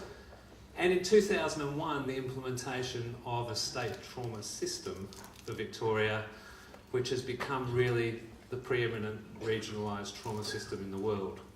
I wanted to focus on that now. It was really all about getting the victim from this to this in the shortest amount of time, on the assumption that people were dying unnecessarily because they weren't being triaged and transported in a timely fashion to get the treatment that they needed. And if you could fix that bit of the system alone, you'd probably save some lives. It was really about strengthening the ambulance service, and in Victoria, of course, we could do it with helicopters to the roadside and direct to a trauma service without stopping anywhere else in between. Building up the other resources, including designated trauma centres, and putting in place triage and transport protocols. It's a system of care. The Alfred at the time had a strong track record and a long-standing interest in trauma through many of its people and its strong connections with MUARC and Monash University. The system designated Royal Melbourne Hospital and the Royal Children's Hospital as other major trauma centres and spent considerable effort strengthening those services. And the effect of bringing in the system was that what was fewer than 40% of the severely injured going to one of these 3 hospitals prior to the inception of the system in 2001, now more than 85% of the severely injured go straight to one of those 3 hospitals. The impact on those hospitals has been dramatic. This is the number of major trauma admissions at the Alfred up to 2013. You can see it's still actually climbing a little bit. But during that period there, between 2002 and 2008, the Alfred was under extraordinary bed pressure. Elective surgery has been cancelled willy-nilly because emergency operations were having to be done. Surgeons were getting fed up with it and were threatening to resign, and it created havoc. So a nice idea had suddenly had unintended consequences, and the Alfred had to do something dramatic, like build a whole new wing with dedicated surgery suites in it to protect its elective surgery, to stop the surgeons leaving en masse. but the results speak for themselves. Just as spectacular as the overall reduction in absolute numbers of road deaths in that 60 years, this is the odds of dying, everything else being the same, adjusted for injury severity, age and the presence of head injury of people involved in crashes in 2001, in year one, the year when the system started, and over the next 10 years. And put quite simply, the odds of you dying have halved. The system has saved a lot of lives. At the same time, important to regulators and payers of the system is that we haven't been just converting people into long-term dependent survivors. Everyone's outcomes have improved and the risk-adjusted odds of functional recovery have been increasing at the same time as mortality has been decreasing. And Belinda Gabay, in her work, she published in the Annals of Surgery last year, or 2 years, like this year, on the cost savings per case per injured using disability adjusted life years through various modelling techniques, all pointing to an overall reduction in cost of the system. And it's led international commentators like Keith Willett, who is currently the head of all acute care services for NHS England, in charge of a budget of £60 billion. He was formerly the director for trauma care, in charge of a budget of £4 billion, and with the job of implementing a trauma system in England in 3 years. And he said, "I'm truly indebted to the work that's been done in Victoria. I've been very grateful for the ability to be able to copy and to use many of the lessons learned. I'm sure I'll not be alone in recognising the enormous contribution the Victorian State Trauma System has made to the improvement of trauma care worldwide." And there are several people in this room who have contributed in a very major way to that. So of course, road trauma is about to be one of the top 4 or 5 causes of death in the world. It's no news to all of you guys. It's right in our backyard. It's India and China as the rapidly industrialising countries that are contributing greatest to the increase.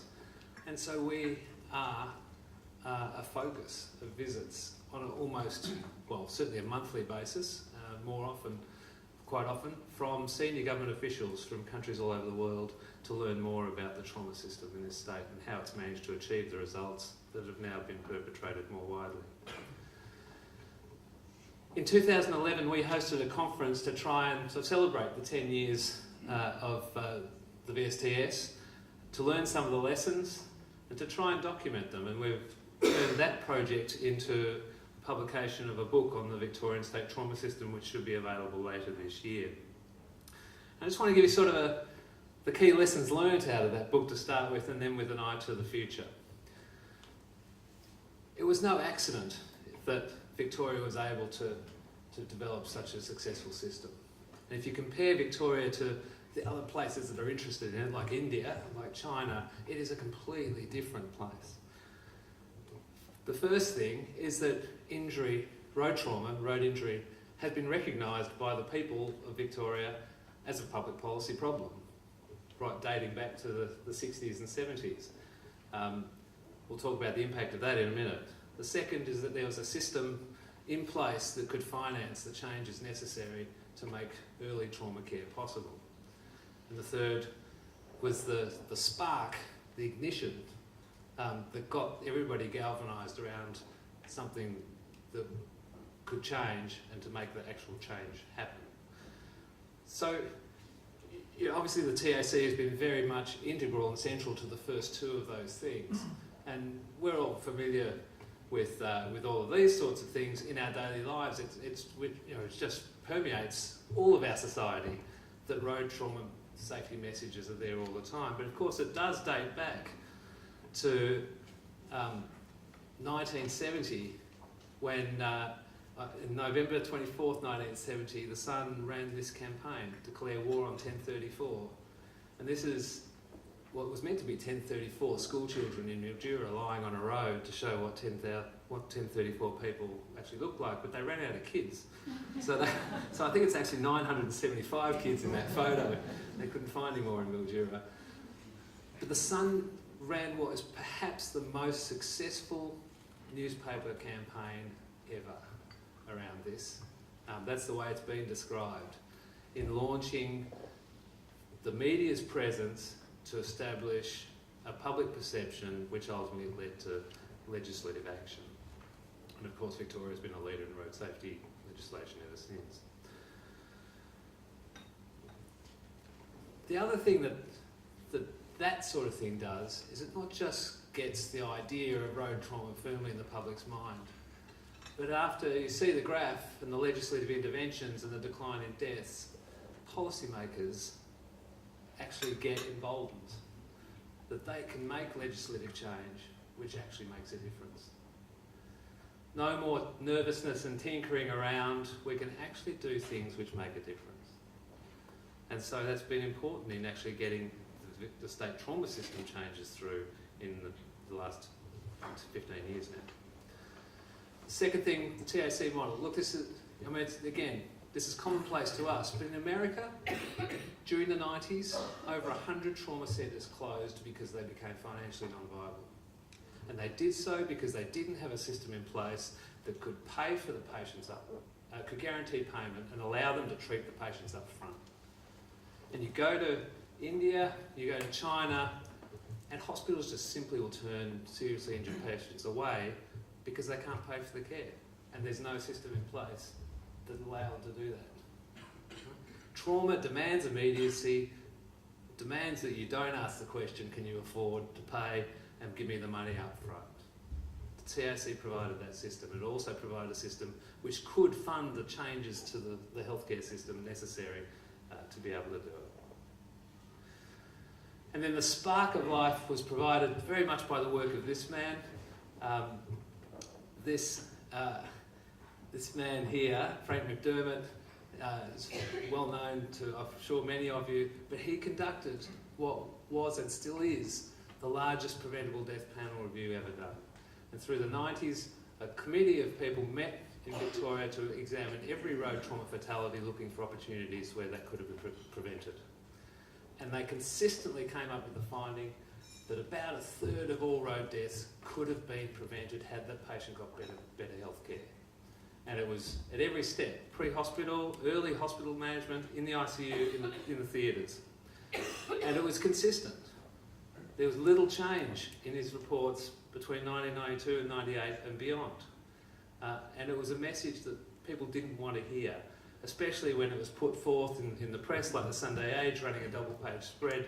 Sorry, I forgot the original. But the Age running a double-page spread in 95 saying patients die after errors at hospitals, road accident victims, and dying needlessly because of mistakes by medical staff, a secret report has found. And here was the medical profession demonstrating there was a desperate need, but they weren't just highlighting a problem, they were pointing to the west coast of the US at the time saying, here's some centres who've actually done some stuff. They've developed trauma centres with their specialist expertise, and they've reduced the preventable death rates from 1/3 to much less. We need to do something. And so what happened from that point on was a ministerial review, the Roads Review, chaired by the current Lord Mayor, Robert Doyle, which then got bipartisan political support from Rob Knowles and John Thwaites, who brought it in, professional and public support, and you had a relatively uncontroversial, although of course challenging politically, logistically, trauma system. And that's the Roads Report in '99. We're now moving into a phase where we have a lot of information about that system and the many, many thousands of patients that it's looked after. The secrets to its success and its ongoing longevity are firstly having robust accountability and governance, secondly in place a process of monitoring and improvement which itself has been innovative and world-changing, and finally the ability to be flexible and adaptable. Here's the State Trauma Committee that oversees the system, reports directly to the Minister of Health, and key to it is that it gets data from the Victorian State Trauma Registry, which covers 100% of severely injured patients going through the 130 health services in Victoria. that registry, led by Peter Cameron, Belinda Gabay and others, has charted new areas in trauma data. They don't just stop with the hospital, like almost every other trauma registry in the world. They ring patients at 6, 12, 18, 24 and 36 months after injury. We've got an over 94% response rate at 12 months. We know what patients are doing, whether they've got pain, whether they're back at work, what health services they're using, what their function is like and so on. So we actually have a very sensitive system now for understanding both the problems that severe injury creates and secondly the effect of interventions. And the figures are surprising. You know, only a quarter of people have a complete recovery at 24 months. 3/4 have returned to work. 20% have moderate to severe pain. This is of all the major trauma cases in Victoria. And so the flexibility and adaptability has shifted focus from being on deaths alone and reduction in preventable mortality to understanding the problem of injury for someone's life and attempting to reduce the burden of lifelong injury. And so that takes us to the last 2 slides, Leslie, on the future. We're really in this state championing what I think we can call high performance trauma care, better than anywhere else in the world. It's care that prevents death when possible and maximises recovery and minimises disability. And if you look through the lens of the dimensions of quality healthcare, I think you can get some idea of the things that we're moving towards in the future. Safer care with fail-safe systems, where we can't intubate the esophagus at the roadside, where things can't go wrong in the emergency departments because we've got computer-based decision support systems, just as examples. Where we know the effectiveness of the care we provide through the trauma registry and through increasingly sensitive and complete measures, not just of mortality, but of non-mortality outcomes, and of systems, not just hospitals. We've got increasing patient representation on the voice of what's important in terms of outcomes and the care they get, and a recognition that we're moving away from guidelines where everybody's treated the same to personalised medicine where there's recognition that in fact we're all a bit different in certain ways and some things might work better for us than others. That we need to be able to get things done quick when they are necessarily quick. And that means quite often shifting things that were traditionally done in hospitals into the roadside environment, putting them on ambulances, perhaps building them into cars, perhaps finding other ways of stopping bleeding early. Finally, working to make things more efficient and more equally distributed. So there are other jurisdictions in Australia benefiting a lot from this through the Australian Trauma Quality Improvement Program, which is benchmarking the 27 trauma centres against each other. The World Health Organisation, through its new Global Alliance for Care of the Injured, is very interested in the Victorian experience. We've run a loose quality improvement network in the Southeast Asian countries where these programs have been better understood and integrated in the region. And we're currently working to improve trauma systems in India using the experience and lessons learned from Victoria. I think as the world drives itself silly, we can be very proud of what we've achieved in this state, but shouldn't rest on our laurels and should continue to move towards zero. Thanks.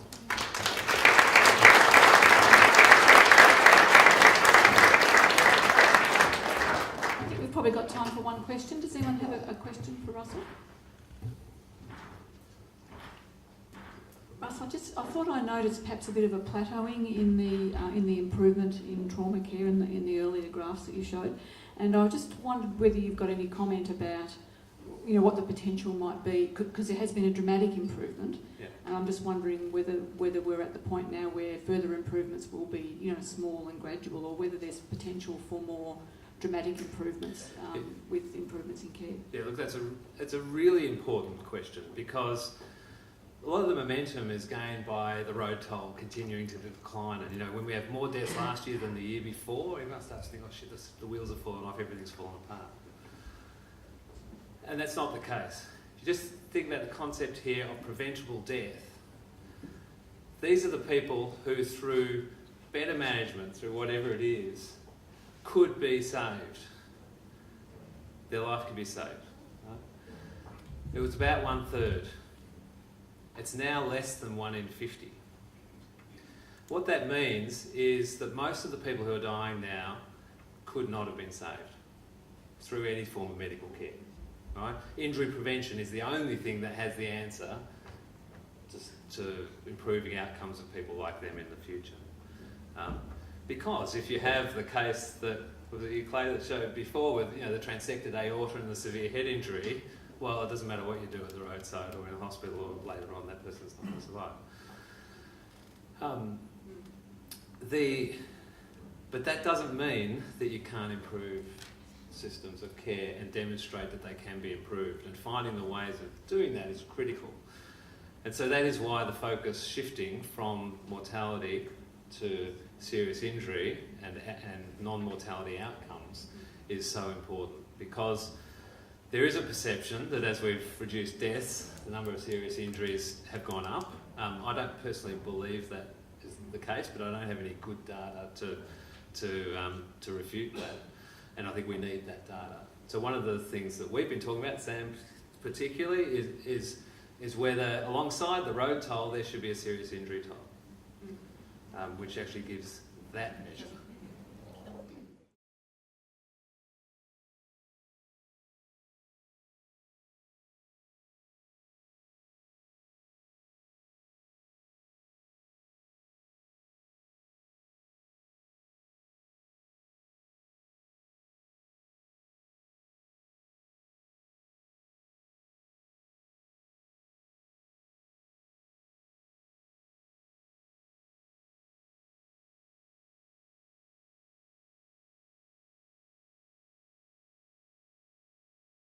Before I get started, I'd like to pay credit to my team who do this work, research nurses here, our engineers, Jane Holden, Caitlin, who's helped organise everything, and everyone for attending as well. So I probably won't get a chance to do that, so I thought I'd take the liberty, Chair, to take the time to do that now. See if we can get a tune out of this trombone. Okay. One of the things I want to talk about, and thanks for us because it's a really perfect segue, it's how we message and what we message and the influence that means. And you'll start to understand what I mean by that in a second. But we've heard about fatalities, we talk about serious injuries, and we need to understand what that actually means, because I think it's been hidden for such a long time. And one of the things that I will contend is that the community fails to understand, one, the scale of serious injuries resulting from road crashes, and two, the impact of being injured on life. And I think it's a necessary precondition for the community to understand this, to do courageous and innovative things in road safety policy, and to make decisions around what to invest in, whether it's another trauma centre or another helipad or whatever. I think that's something that we need to convince, and Russ showed the Herald Sun slide of every child and still not having enough to demonstrate what the road toll was. But I want to challenge you as an audience today to think about what serious injury is and what it means, and the risk that we run of saying fatality toll, serious injury toll, without really understanding what that actually means for people, for family, for businesses, and for a whole range of issues that we don't want to talk about sometimes, particularly around mental health. And I'll run through some of these things. So how do we see the road toll? Well, we just spoke about it. We speak about it like this. This is how we understand the road toll in the media. We see headlines. They're noticeable, they're scary sometimes, and they grab our attention. I just did this the other day, and there's a story from every state, pretty much. I think I didn't forget Tasmania. And I think one of the things that's consistent is we talk about the road toll in the number of people killed. We always have. And clearly with the parliamentary inquiry into serious injury, we have an opportunity to think about what definitions are to be seriously injured, but I think we don't really want to get bogged down in that. We just need to pick something and to tell people, shout it from the rooftops. This is what the road toll also looks like. It gets reduced from these individuals to this. And think about what that means is that we're reducing it, and that's how we talk about it, and we count it. And then we say how good we are. From 1970 to now, this is how good we are. And it's admirable and it's important, but I think we miss a lot. I think just before I skip to the next slide, I want to ask a question of all of you. Think among yourselves internally, how many people do you think in Australia are seriously injured and taken to hospital as a result of road crashes? Given that these are the numbers of people killed, what do you think the number is? I asked that question of 5,500 people in Australia. 10% kind of got it right. It's 32,500 is the best estimate because we don't actually have nationally the systems to count. Think about what that means. But we estimate it to be about 32,500 people. 65% got as good as 15,000. So people don't get it because we don't talk about it. So how do you create public policy? Good, solid, public, innovative, challenging, courageous public policy. In the same way that was done in 1970 with the introduction of seat belts and then alcohol, when we don't talk about it. And I'll come to what that might look like. But this is sort of, I frame it as a bit of an unspoken, invisible epidemic. And I'm not being alarmist because these are the facts. These are the simple facts. And Russ will tell you what happens in a trauma bay.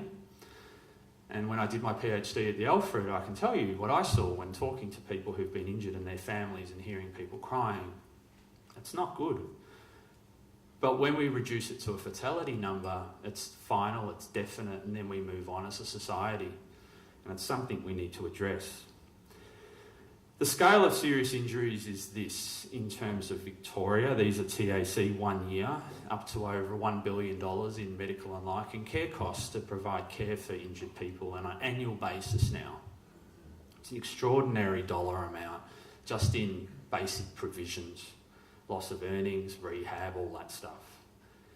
There are about 45,000 active claimants, but the numbers are interesting here as you can see on the far right, the second from the right column, fatalities overall represent about 5.4% of the scale of people hospitalised and killed. So when we talk about hospitalised, injured and killed, the killed is 5%, and it varies across groups as well. But we can also see what the number is in terms of people hospitalised per person killed, and it's extraordinary. And there's a vulnerability aspect of cyclists, and I ride my pushy, and that figure really alarms me, of being hospitalised as well. And those, for cyclists, are the numbers that get counted as well in terms of on-road crashes involving a vehicle. It's an order of magnitude, arguably much bigger. Drivers, it's 17 people hospitalised per fatality, and so on and so on. We can see what the numbers actually look like here. But what do those numbers mean? Because we run the risk of saying, well, let's count those and just tell everyone what that means. There's this huge number, there's like 15, 20 times more people that get seriously injured. But what does it actually mean? What does it look like? What does that actually manifest as? In my studies, and Russ has pointed to the impairment side of things, I followed a whole cohort of people up, and these weren't people who were they're seriously injured enough to be admitted to the Alfred Hospital. but they're not like serious injury in the sense of they're not a severe brain injury, or they're not spinal cord, which are people who require lifetime care. But even at 8 months, on average, none of them return to optimal health or what they were before. 8 months later, it's extraordinary across just general physical health. Being able to get a bag of sugar out of the cupboard. If you're a tradie, how do you swing a hammer? If you're a fiery, how do you get the hose off the truck when you've got 2 broken ankles? It takes ages. And that's what we don't see, and that's something that's really critical. And there are factors like the injury severity and where you're injured, and the trades and weight-bearing occupations. People are working cafes, emergency services personnel, truck drivers. It's a business issue, and it's something that we don't think about. That's the physical stuff. That's the stuff you see, but then there's stuff that's always awkward in a conversation when it comes to mental health. People aren't particularly good at talking about their mental health, guys particularly. And there's initiatives like Beyond Blue, and Dr. Brian Ironwood, who happens to be a mate of mine, went to school with him, talking about that, raising that awareness. But people have post-traumatic stress disorder, which is something that you might relate to the war, particularly the Vietnam, and you can think back in World War I, it's known as shell shock and all of those things, but pushing through, it gained currency with the Vietnam veterans. But it happens to people where you get intrusive thoughts, that you avoid anything to do with that incident. You have nightmares, you wake up, you don't sleep well, and think how that affects your daily performance, your relationships. And depression, and we talk about depression, but what does it actually mean? I printed off out of my diagnostic book, someone who's moderately impaired, family relationships can become quiet, negative, even oppositional, and someone who's severely, they just won't talk to their partner or their family. In school, grades and performance can seem to be suffer, can be argumentative at school, peer relationships change, stress, look to different things like drugs and alcohol to provide other ways, other avenues to vent. You just generally feel pretty crap. And that happens as a result of being injured, because you can't actually do the things all of a sudden, in a split second, you can't do the things that you could do a second ago. And I had a knee reconstruction playing sport, and netball actually, it's pretty embarrassing. And I can tell you, I nearly sent the crutches flying through the wall, because I was so annoyed and I was so depressed, and it was frustrating. And that was just the right knee. And think about the injuries people have. And then there's a whole lot of complicating factors about their personal resources, feelings of guilt. I was responsible for my own injury. I was responsible for the crash. I was responsible for injuries to others. And the family support that's given. And these are really important implications for the TAC and other agencies that do provide care, because they offer opportunities to not just optimise post-crash care in the ED or in the trauma bay, but there's an opportunity to really optimise the delivery of services, which the TAC do so well, and they're looking at continuous improvement all of the time. But family and social support are obviously extremely important. Pre-existing health and what people bring to the table, already having a crash, can have a big influence on outcome. And the thing about these things is that they impair everyday life. And that's a really important thing diagnostically. You talk about 10% of people have depression. It's to the point where it's an interference with the ability to go about your everyday tasks well. Often we see a shift into alcohol because you're bored, you sit there, you play your PlayStation, you just have a drink, you have another drink, it starts to become habitual. Some problems start, people gamble. There's a whole range of social impacts, return to work impacts, productivity impacts that has a massive impact on employers. We don't talk about any of this stuff. And we talk, and there's discrimination elements that we need as a community to talk about more broadly in how we address things, and issues of access and disability and how we view people with spinal cord. We're very lucky in Australia. We have quite a solid attitude, and it's about ability, not just disability. What does this mean even in human terms? This is thanks to the slides from Hafez and Michael Renee from TAC. And in human terms, just give an example, this guy's in a 26, 39-year-old, he's a brickie, he's driving his ute, which I've got one in the shed, ran off the road into a pole. He was a married father, had 2 kids, he was employed other people. He's just a regular bloke. He enjoyed his fishing and camping. He had a bit of asthma. Dabbled in some drug use. He had a head injury, facial lacerations, some lung injuries, fractured ribs. Classic things that happen when you run off the road and hit a pole in an old ute. Doesn't have side impact protection and barrier systems stopping you from getting there in the first place. What does he look like? Well, he's sort of an estimated lifetime cost to the TAC, this chap, of $750,000 just in the provision of care. That's one guy. It's a lot of money. But what happens to him? Well, pain and suffering. He's got persistent pain. He's got aches and pains. He's separated from his wife. 6 months later, he started to gamble. He was a heavy hitter in terms of he needed the air ambulance. He was in hospital for a solid 32 days. He had 8 subsequent hospitalisations. And he had this impairment where he walks with a limp. This is a brickie. And he's a young guy with 2 kids. Could be anyone here. And this is what we as a community, we don't even talk about. So what's the consequence of that? Well, when we talk about including serious injury, what does it mean? We could have a serious injury toll, which I totally advocate. I think it's something that we need to do and get our systems in play. But we need to recognise that there's a fatality toll and there's a serious injury toll. And economics, I like regulations, and it costs $27 billion, and there's productivity to a business. You lose an employer, you lose a family member for a while, in recovering. And what it does is it gives us understanding serious injury, it gives us a different understanding of the scale and scope of road trauma, and I think that's really important. We have these obligations to think about that and provide care for people. There's a whole range of disability conventions that we need to comply with, but what are we saying? What's really the rhetoric of the lowest ever road toll? Because this was a headline, and it's great. Shout it from the rooftops, but what does it do to our community, and what does it do to creating an opportunity for policymakers to do something? Do we just pat ourselves on the back and say, Jesus, we're great? Just simply by not counting. I remember I was in Tanzania, and the Director General of Police, great chap, lovely guy, I really like him, loves a beer, and he said, "Oh, Michael, no, we don't have any problem with drink driving." And I said, "Oh, that's great." He said, "Yeah, I've got this breath test device, 1 of 2 in the country," and he couldn't get it to work because the batteries were flat. Just not counting doesn't mean it doesn't exist. It's still there, and it's something we need to do. And this was the headline that I start to think about. And Bob Hill made some really great comments about the impact on families. This doesn't really reflect that. I took that slide out because I'm always mindful of the time and I do talk a lot.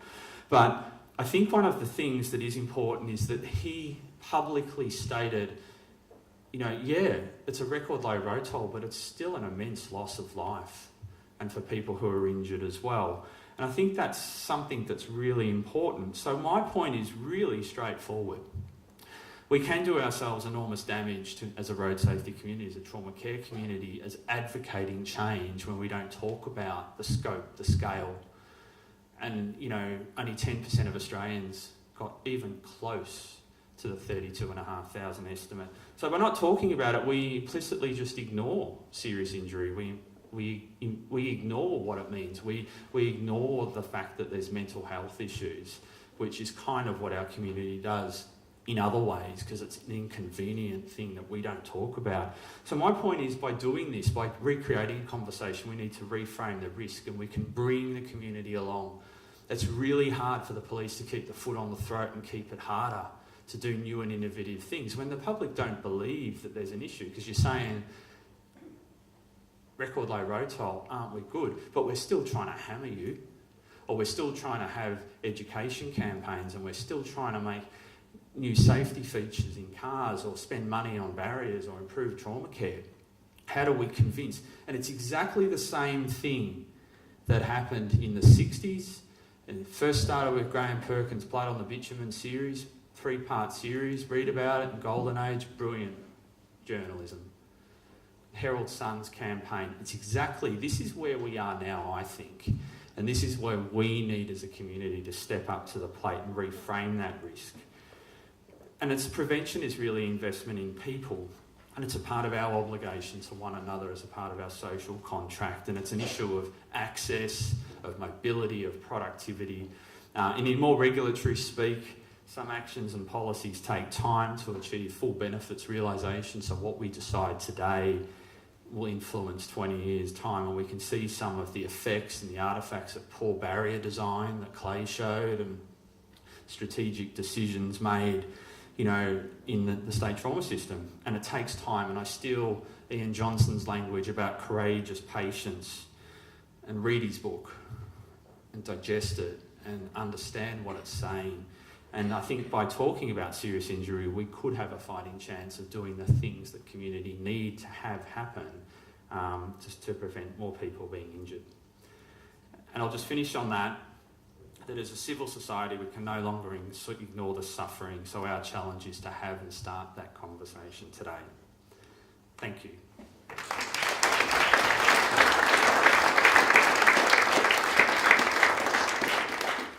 Thanks very much, Michael. Now, we've got time for questions. Question for Michael? Michael, I was wondering about, I really support what you're saying about, I think it's time that we did start to engage the community in a conversation about serious injury. But one of the things I think that we need to sort out before we do that is how we're going to define serious injury, because it's much easier. I mean, a fatality is much easier in some ways to actually define and measure. And so, you know, I think we're going to need to work out what are we going to call a serious injury, how we're going to define that, in order to be able to start really talking about it in more concrete ways. So, have you got some thoughts about that? Yeah, I think there's an enormous amount of work as what defines serious injuries, and often they don't overlap as well. So you can have, is it 7 days, is it admitted, is it an injury severity score, and you know, some of those really don't capture the full burden of trauma as well. And you know, those numbers don't necessarily capture all of the mental and physical health and the consequences of those in any case. It depends what the purpose is. If the purpose is about monitoring, if there's a purpose about reframing the risk and having a measure, you know, it could be just 7 days, but there are issues around length of stays as measures as well, because, you know, if you need a bed, and, you know, there's a whole range of considerations. I think it just needs to be, a definition needs to be picked that's defensible and stuck with, because people are going to shoot holes in every type of definition that you come up with. Think about what the purpose of having the daily injury toll, if that's what it was, or a weekly injury toll. What is it actually there to achieve? And I think if you think clearly about what's the purpose of the measure in the first place, and if it's to create community momentum, to make people realise that the risk is what it is and serious injury is important, I think it's something that we could run with, you know, really quickly. Okay, great. Thank you very much. Thanks, Michael.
Hi everybody, and thank you very much for being here today. I personally think this is the most exciting part of the day because those of us who've been sitting down thinking about things actually start to engage with our speakers. I would like to thank all our speakers who've given so generously not only of their time but of their thinking, and I think this is now the time that we can then start to engage with that thinking and share with them our own thinking. Joe, who's my boss, in introducing and starting off today, really talked about us not being able to do this alone, that we need lots of views, lots of different disciplines if we are to actually ever get to our aim of zero fatalities and zero serious injury. And I think this is really a great starting point for starting that thinking and starting testing ideas and testing approaches. For us as policymakers and people who design initiatives to address road trauma, this thinking is incredibly important. We aim to be as well informed as possible. Clearly that's what ECIS is about. And this panel session is really very helpful in terms of informing our thinking longer term. So, with no further ado, I think probably the only person that really needs introduction is Mark Stevens. He's new to the panel, so you haven't seen him before, but I know that his bio is actually there in terms of the paperwork that you've got. And also Mike Lenné, is he there? Yes. Good. And Mike Lenné, whose bio is also there. So, with no further ado, I was a little bit concerned when there was a lack of questions coming through from some of the speakers, so I've prepared a whole list that I was thinking about at the time, but I won't start off. Is there anybody that's actually got some burning questions in the audience? Oh, thank you, Alex. We've got one. Do you want to stand up? Do you mind when you actually would like to ask a question, if you don't mind just standing up? There's roving microphones, so we'll get one of those to you as soon as possible, but just let us know who you are and what sort of organisation or your affiliation is. Thanks, Sam. Thanks. Alex Colley, I'm from the Institute for Safety, Compensation and Recovery Research at Monash University, which is also a partnership with the TAC. And I just wanted to pick up where sort of Michael left off, because that's a really interesting concept that I've thought a bit about myself. And I guess on reflection and hearing Michael speak, I think we actually do know what the life impact of those serious injuries are. We have a lot of data already, both in Victoria and elsewhere, and the question is just what's stopping us communicating it. So, and there are things going on in Victoria at the moment, like the extension of the state trauma registries that Russell spoke about. We're now collecting data out to 3 and 4 and 5 years post-injury to really understand what the impact of those serious injuries are. So perhaps it's actually a question for the TAC or for Vic Roads or for the other public policy agencies in the state. If that's a goal, if getting the community to have that discussion is a goal, what's stopping us? We've got the information at hand now. Do you want to make a comment? Yeah. Alex, great question. I mean, I agree. We know an enormous amount. We know an enormous amount of what the impact of road trauma is across every road user group, across injury group. We know the financial costs. We have an enormous amount. I think, I don't know, I have a crack at the media, but, there's a role there. There's certainly a role for the media in messaging. I think of the great journalism, and it's great journalism of Graham Perkin and others and the campaigns they ran. They were really inspired pieces of advocacy, but they were led also by people in government, policemen, for example, people with real credibility. So we do know this stuff, but we can also shape. I think we're ready for that conversation as a community of, road safety professionals or professionals interested in that. It's about stepping up and having, I guess we at Monash University Accident Research Centre have a critical role to play. Other research groups have a critical role to play in advocacy as well, but also other voices and the support that can also get and pushing the media and what those messages actually look like. But I absolutely agree, we know a lot and we know a lot about impairment. And I think with Beyond Blue and other groups, there's an opportunity to engage and start to talk about that message. And I think, it is a message perhaps also for the TAC and for other sort of, I can see a strong media person in this room in advertising, and I think one of those things is, there are discussions that can be had. It's how we actually engage the media to sell that message as well, who are committed to a very short-term news cycle of a story.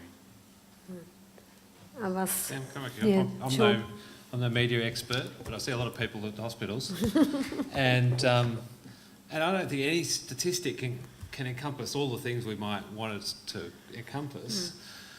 You've got to think about if we're going to have a serious injury toll, what really we're trying to achieve with that. And I think we're just trying to replace the momentum which may have been lost a little bit by the road toll not changing quite so much from year to year, and regaining that momentum about directing efforts to make this a safer society on the roads and better healthcare in my area. I think the public, it therefore has to speak completely to the public. And I think the public thinks serious injury is being hospitalised. And we can count that on a daily basis. We know exactly how many people get admitted to hospital after injury every day. And we can count it easily, we can put it together, and we can publish it on a daily basis or a weekly basis or a monthly basis. And I think that message will achieve those primary goals and be feasible to do. It doesn't tell you what the long-term outcomes and the costs of head injured and spinal cord injured patients are who don't die. It doesn't do any of those things. But as long as it sort of tracks with those things, which it probably does, and reducing the number of people hospitalised, not just dying after road trauma, probably does track with the number of people who are left with severe brain injuries in long-term care facilities, then I think we're achieving our goal. It's about speaking to the public, it's about keeping them on board, and it's about a feasible way of doing so. I think there's probably a little bit of consensus. I think Michael Fitzharris really mentioned that is, the decision probably is about why you need a serious injury toll, and probably the main reason we see we need it right now is actually for the public. And I think you're both right in that really this is not about all the underlying data which we have, which we use to make decisions in a policy sense in terms of initiatives. It's actually being able to talk to our community about what else is happening apart from people being killed on our roads. Thanks for that. I might move on to another area. Somebody else got some questions? Is that Ray? Yeah, Ray Shuey. You can still introduce yourself, Ray. Thank you. Ray Shuey, former Assistant Commissioner, Victoria Police. I'd like just to put on record that we understand that we need the collective views of all the disciplines and collective input, so it's a team effort right across the board. But I'm concerned with I suppose, the lower focus on the human factor. And we all acknowledge as well that humans are basically a big problem in crashes, and we can have driverless cars, intelligent systems, fantastic roads, fantastic cars and that sort of thing. And yet we all, as individuals, know we're not allowed to speed, we're not allowed to drink and drive, we must wear our helmets and we must have our seatbelts on, etc. So the education issue is there to a degree, sitting in the background, but I'm just concerned that the mix of enforcement and education is not given a high enough profile in trying to address the problem, because we really have to change human behaviour. We can fix the roads, we can fix the cars, but how do we fix the human behaviour? Because we'll still have that as an issue for as long as society exists. So I believe there's a serious thrust and the impact in the media really needs to go hard at it, right towards the human behaviour. So I'd be keen to hear comments from the panel. I think this probably gives us a good opportunity to talk to Mike Linné, who you haven't heard from yet today, who's a human factors expert. And really, human factors voice has been lost a little bit, I think, in the debate where we've really started to recognise the importance of infrastructure and the right design in infrastructure, and also the ongoing importance of safer vehicle design, and then now the interaction between vehicles and infrastructure and the role that can play. Mike Linné, would you mind, I've got too many Michaels here, would you mind maybe having a little bit of a comment about where human factors is going and what role it might play in the future? Absolutely, very happy to do so.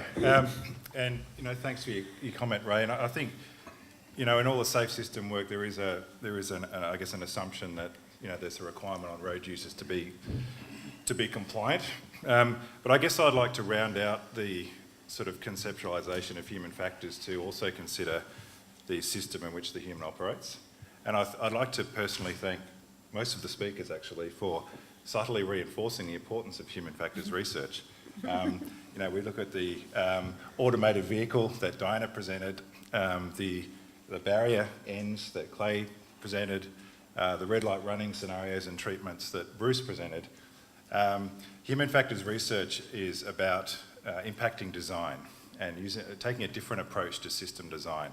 So if that's how we judge the success of human factors research, then we've probably failed pretty badly, which I hope is not a reflection on my career thus far. But if we look at the design that's gone into my little iPhone 6 here, it's evolved a lot since the prototype version 7 years ago. There's a lot of human factors design. Human factors has a huge role in most other system designs around the world. The road transport system is, without question, very unique. But when we look at airline companies, Microsoft developing products, there is another way. There is a different approach to system design that we can take. And I'm pleased to say that we're actually trialling a new approach to infrastructure design in one of our projects at Monash, looking at rail level crossing design, which of course is a form of intersection, and Bruce pointed to the intersection crash problem. So I think I'm not wanting to take away the focus on behaviour and compliant behaviour, and obviously people driving twice the speed limit or driving double the BAC. They're clearly significant problems that need specific attention. But I think broadly as well, or in partnership with that, there's a huge role in redesigning and looking at the way we design our system. I'd love a lot of the contracting companies, the road authorities. I'd love them to have the input, additional input into system design. How is it that a barrier like Clay presented can be let out the door? How is it that a Google car like that can be let out the door? I think there's some really great opportunities for system design. And, automation, well, airlines have been doing that for a long time. Air France went down because someone had a problem resuming control from an automation failure. So there are things we can learn from other domains with regard to human factors. I've given a bit of a dump there, but I think we definitely need, if I as a human factors researcher can impact what Bruce puts out there with designs and other traffic engineers, if I can impact what the vehicle manufacturers are doing with regard to the designs they're putting out there, while also having an impact on some of the more behaviourally based programs, then that would be an indicator of success. But from a design viewpoint, I think we've just scratched the surface. That's where the human factors research is going. Okay, we've got another question. Yeah, sorry, I don't know your name. I have trouble remembering it myself. Rob Newman from the Australian Child Restraint Resource Initiative. So many things are going on in my head right now to talk about, so I'm going to try and keep it down. First, fantastic afternoon. Tremendous presentations.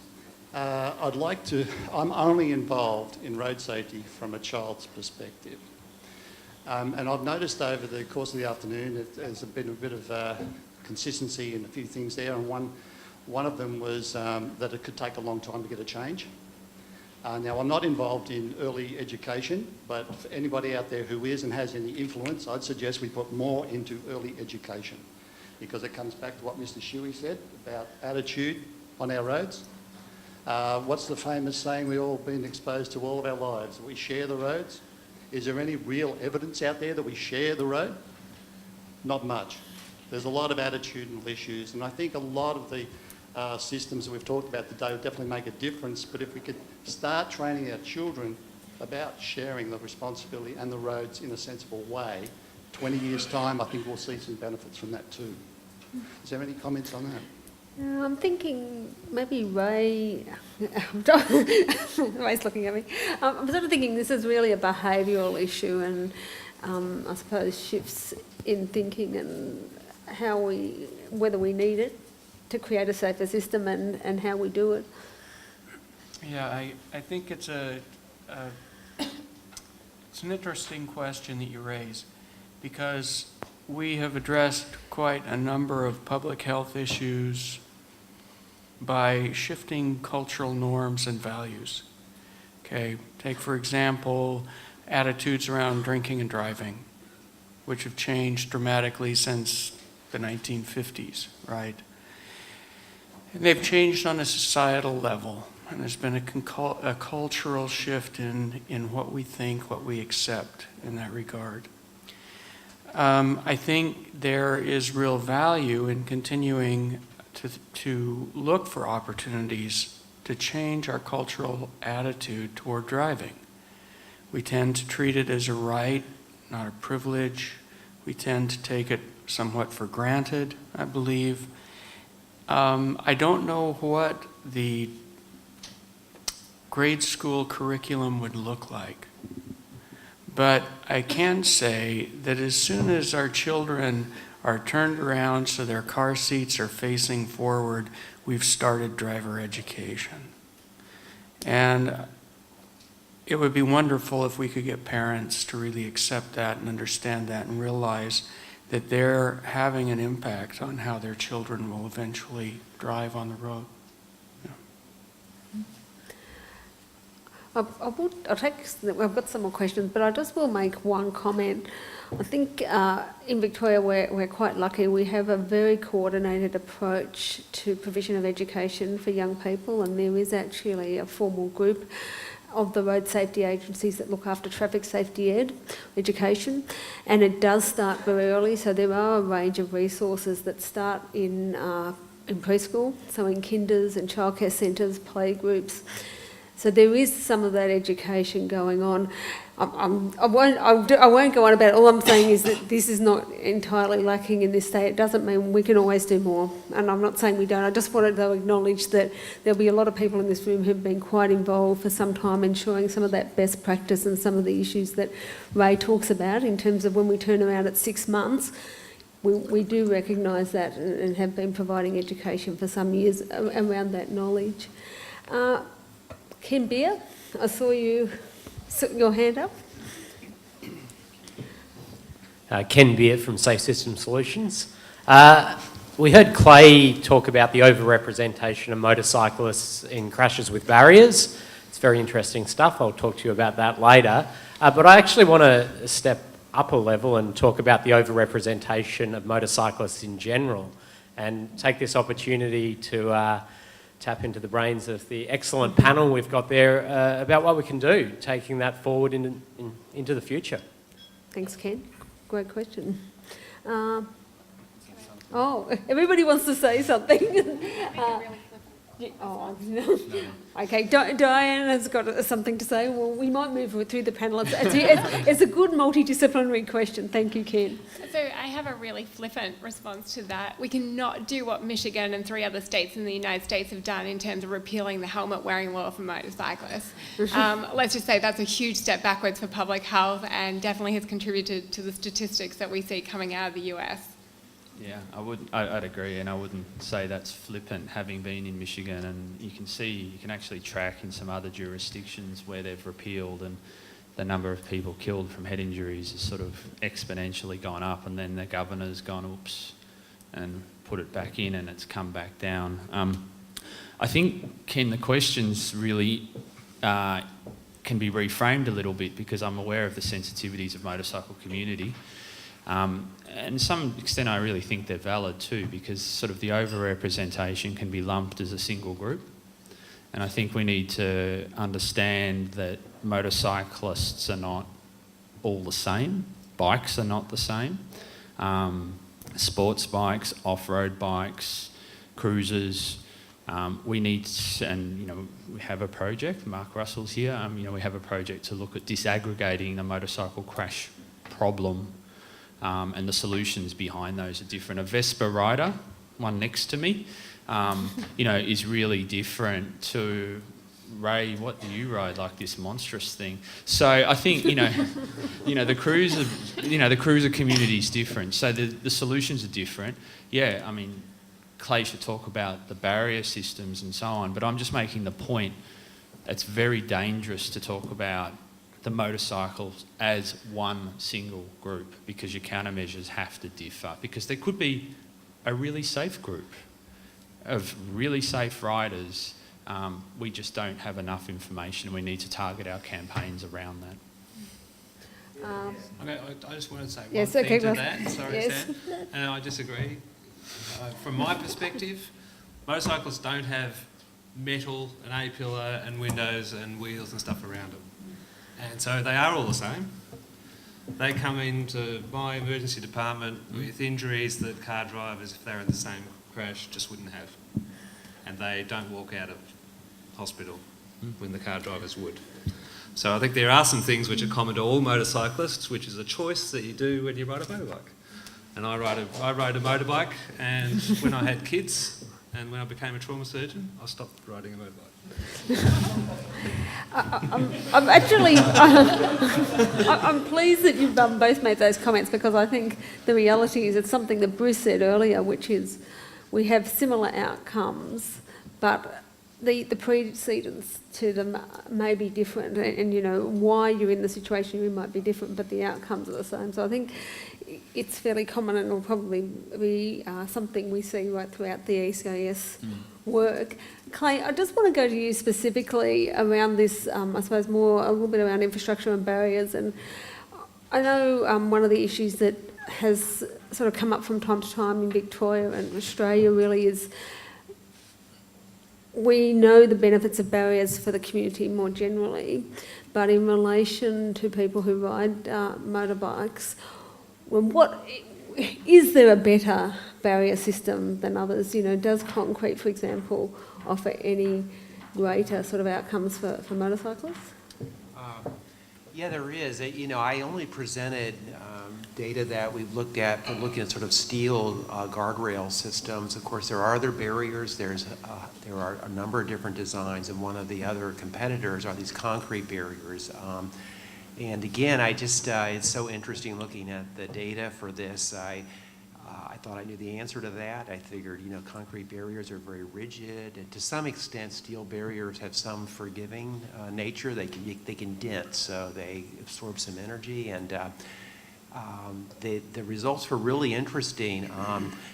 Actually, concrete barriers are actually much safer for motorcyclists to strike than are guardrails. And I think thinking back about it, reflecting on it, it's a matter of design again. They don't have posts, so you basically hit them and slide along them, and you might be injured, but you're not going to suffer these really severe, serious injuries that happen when your body actually contacts these posts and becomes wrapped around them. So, but you know, just to answer this question, and you had mentioned about this, you know, it's very difficult to protect motorcyclists, but I think the thing, and this is just my viewpoint, I don't ride, but I think there are things that can be done, and I think, and I'll just speak about the U.S., it's almost like it's become this orphan community in terms of safety where no one tries to do anything for them, and I think that's wrong. I think there is a certain amount of additional risk-taking that motorcyclists take, but that doesn't mean that they should die because they make a mistake. I think there's some things you can do to nibble around the edges of that.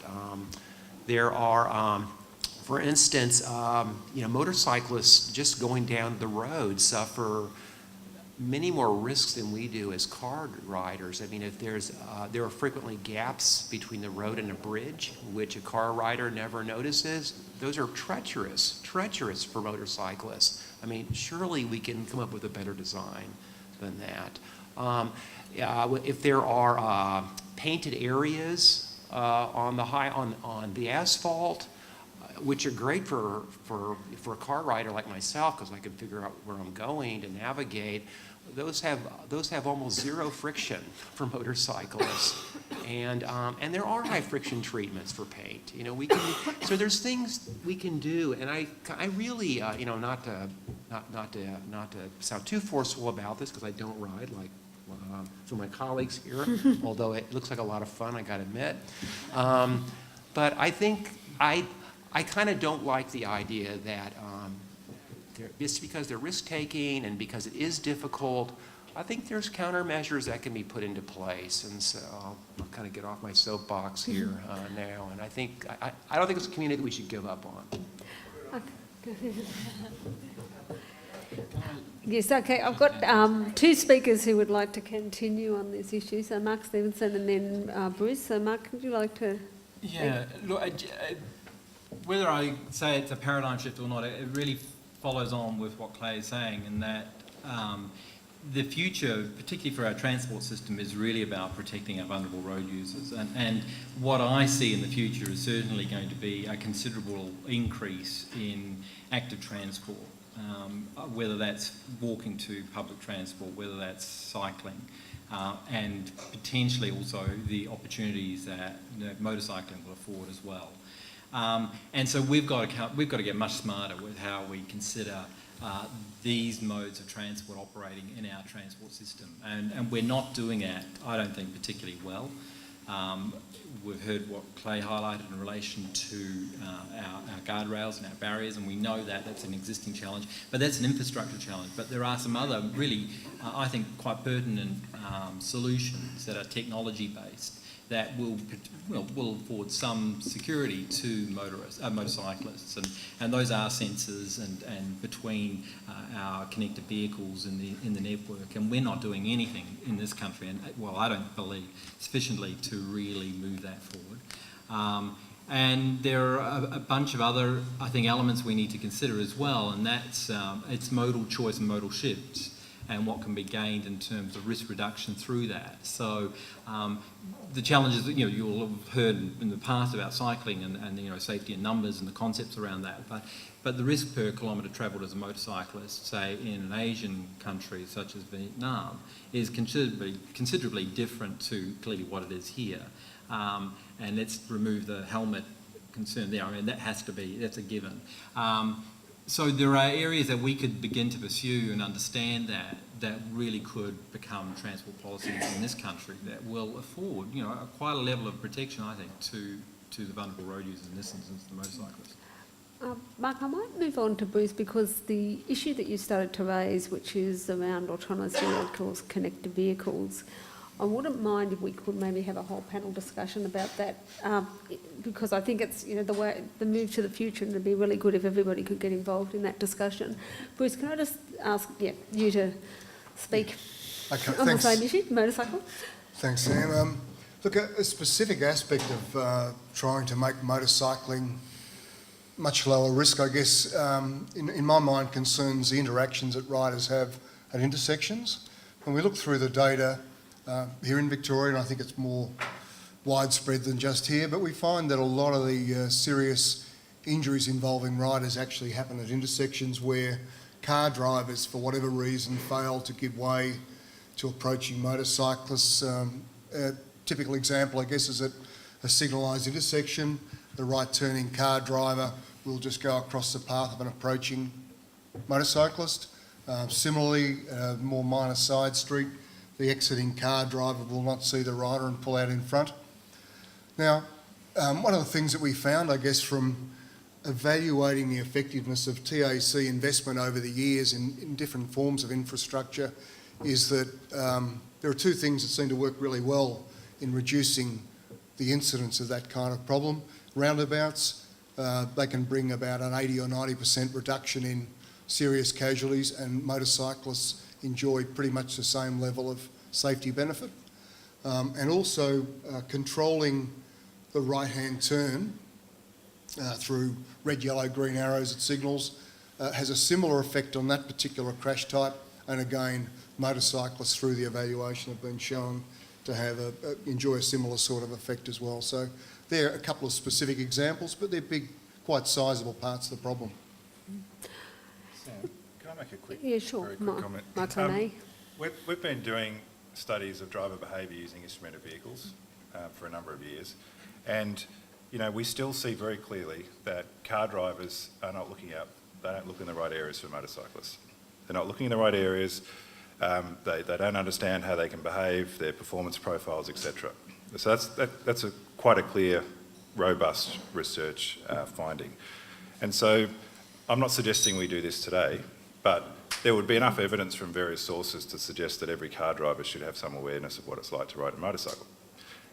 There's evidence that car drivers who have a motorcycle licence interact with motorcycles in traffic differently from car drivers that don't, because without getting all psychological, their cognitive model is quite different. They have that experience. Their experience guides them, where to look and what to expect. So, we've been doing a bit of work at Monash looking at not so much giving everyone a licence, but are there PC-based training programs or programs that we could administer to car drivers to give them some experience? We know with Drive Smart, young driver PC-based training programs helping young drivers in terms of where to scan the environment for risks. So I guess we've been starting to do a bit of research to look at how that might translate to this sort of environment. But there's clearly a fundamental issue in that car drivers are often not looking in the right place, not expecting to see, not knowing how motorcycles behave in traffic, and whether it's trying to change their cognitive model or some serious infrastructure treatments, something clearly has to be done. Thanks.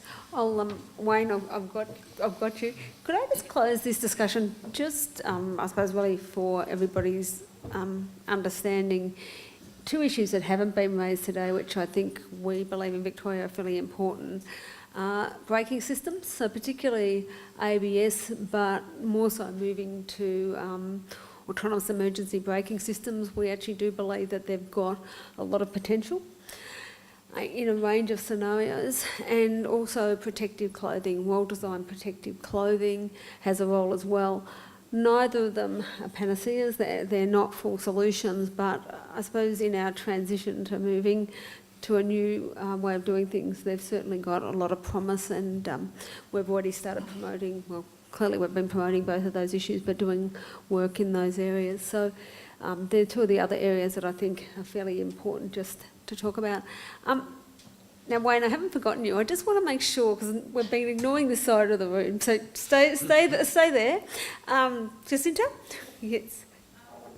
Oh, there's a microphone just behind you. Oh, sorry. Oh, okay. I'm a bit reluctant to ask this question, but I'm brand new to this sector, but I'm not new to engagement. Welcome. You're very welcome. I'm from the Amy Gillett Foundation, and I thought it would be a really easy job, and I was really excited about getting involved in road safety. I'm really disheartened because I've been in it for about 8 weeks, and the word that keeps popping up is this sense of entitlement that I see amongst my fellow bike riders and cycling groups, and this sense of entitlement I see on the roads. The Assistant Commissioner pointed it out in terms of how do you change behaviour. So I think back to Michael's point about raising awareness about serious injury, or what's a call to action? Yes, you can raise awareness, but what do you want the public to do? And how do you change?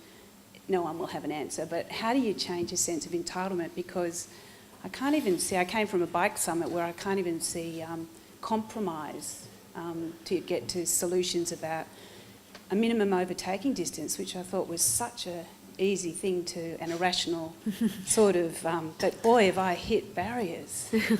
So I think, I've helped reduce risky drinking with veterans, really difficult subject matter, but when you talk about the impact it has on their sons and daughters and their wives, it actually started to resonate, and they reduced their drinking, and there's proof in that.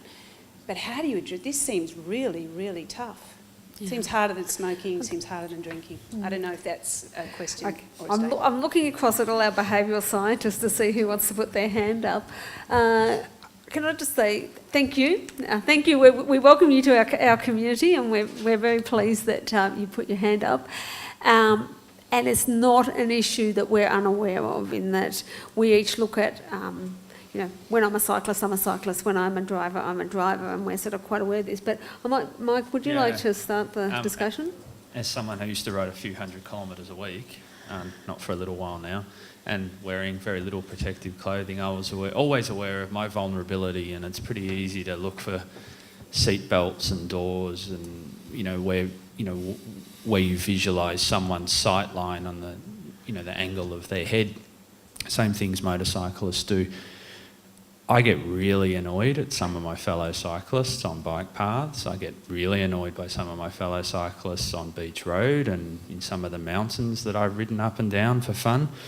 I think it's sexy to make a fight in the media.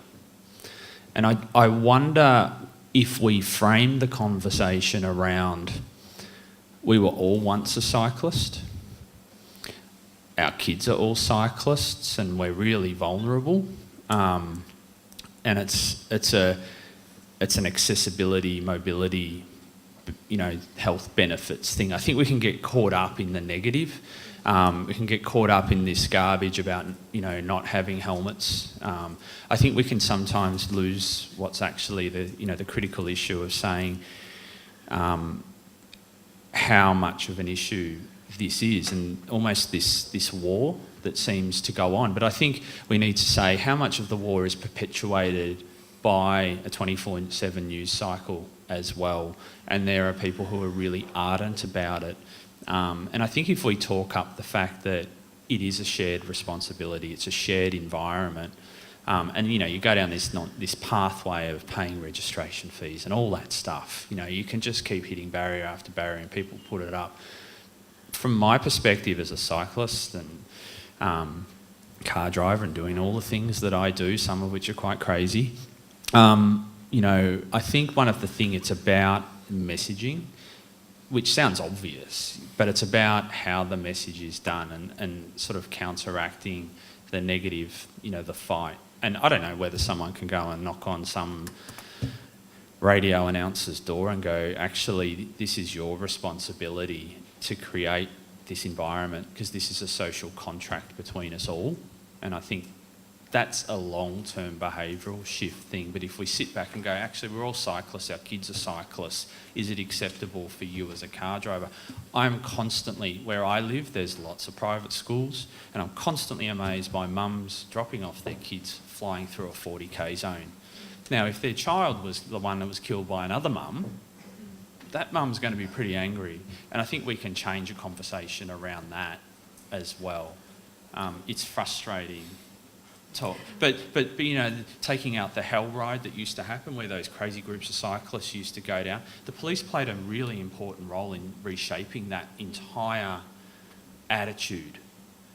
And that's also a role that can be played. And having someone really credible, like Assistant Commissioner Bob Hill, standing up saying cyclists do have a right to be there as well as a car driver. It's that kind of top-down approach and massaging the media, and maybe taking someone from a radio station out for dinner going, look, would you just take some gas out of this? Maybe that's one approach. Anybody else on the panel want to speak to that issue? Bruce? Just a thought, and I guess it's a question as much as anything else, but there's obvious problem when people seeing sharing as a genuine sort of situation. I suppose one of the barriers, I guess, I think to that is that the road often doesn't look like it's being shared very well. It's not designed in a way that is actually demonstrating genuine sharing. So I suppose that can be an impediment to people, kind of wanting to embrace the notion of sharing. Yeah, can I just add? I think the key solution really is a design solution. we don't have an infrastructure that is deemed appropriate at the moment for our cyclists, and we're seeing that, and it's commensurate with the figures that we're seeing in terms of our serious injuries.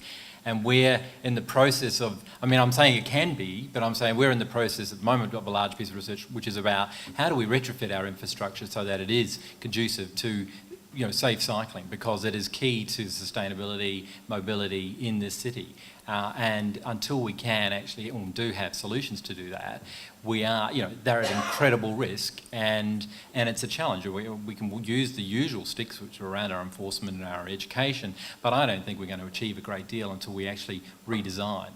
And begin to show that it's truly a shared environment. It's a bit like what you see, we've got colleagues here from Sweden where they're operating, in an environment where it's quite norm to get on a bike and interact with vehicles at a lower speed and get from point A to point B in a safe, healthy way. Okay, I'll go to Wayne and I'll come back to Alex. I'm going to come back to this side of the room in a while, so please start thinking about your questions. Wayne. Thanks, Samantha. Wayne Moon's my name from Vic Roads, a road safety practitioner that works on the TAC program, amongst other things. Firstly, it's enlightening to hear the medical profession, I suppose, and the advances they've made since the 90s. That was quite useful for me to hear. That was really good. I guess in terms of our journey, in terms of infrastructure, I know there's one person on the panel that's quite astute in research to do with roadsides now. Crashes are either generally intersections or in rural areas, run-off roads, main departures into the roadside.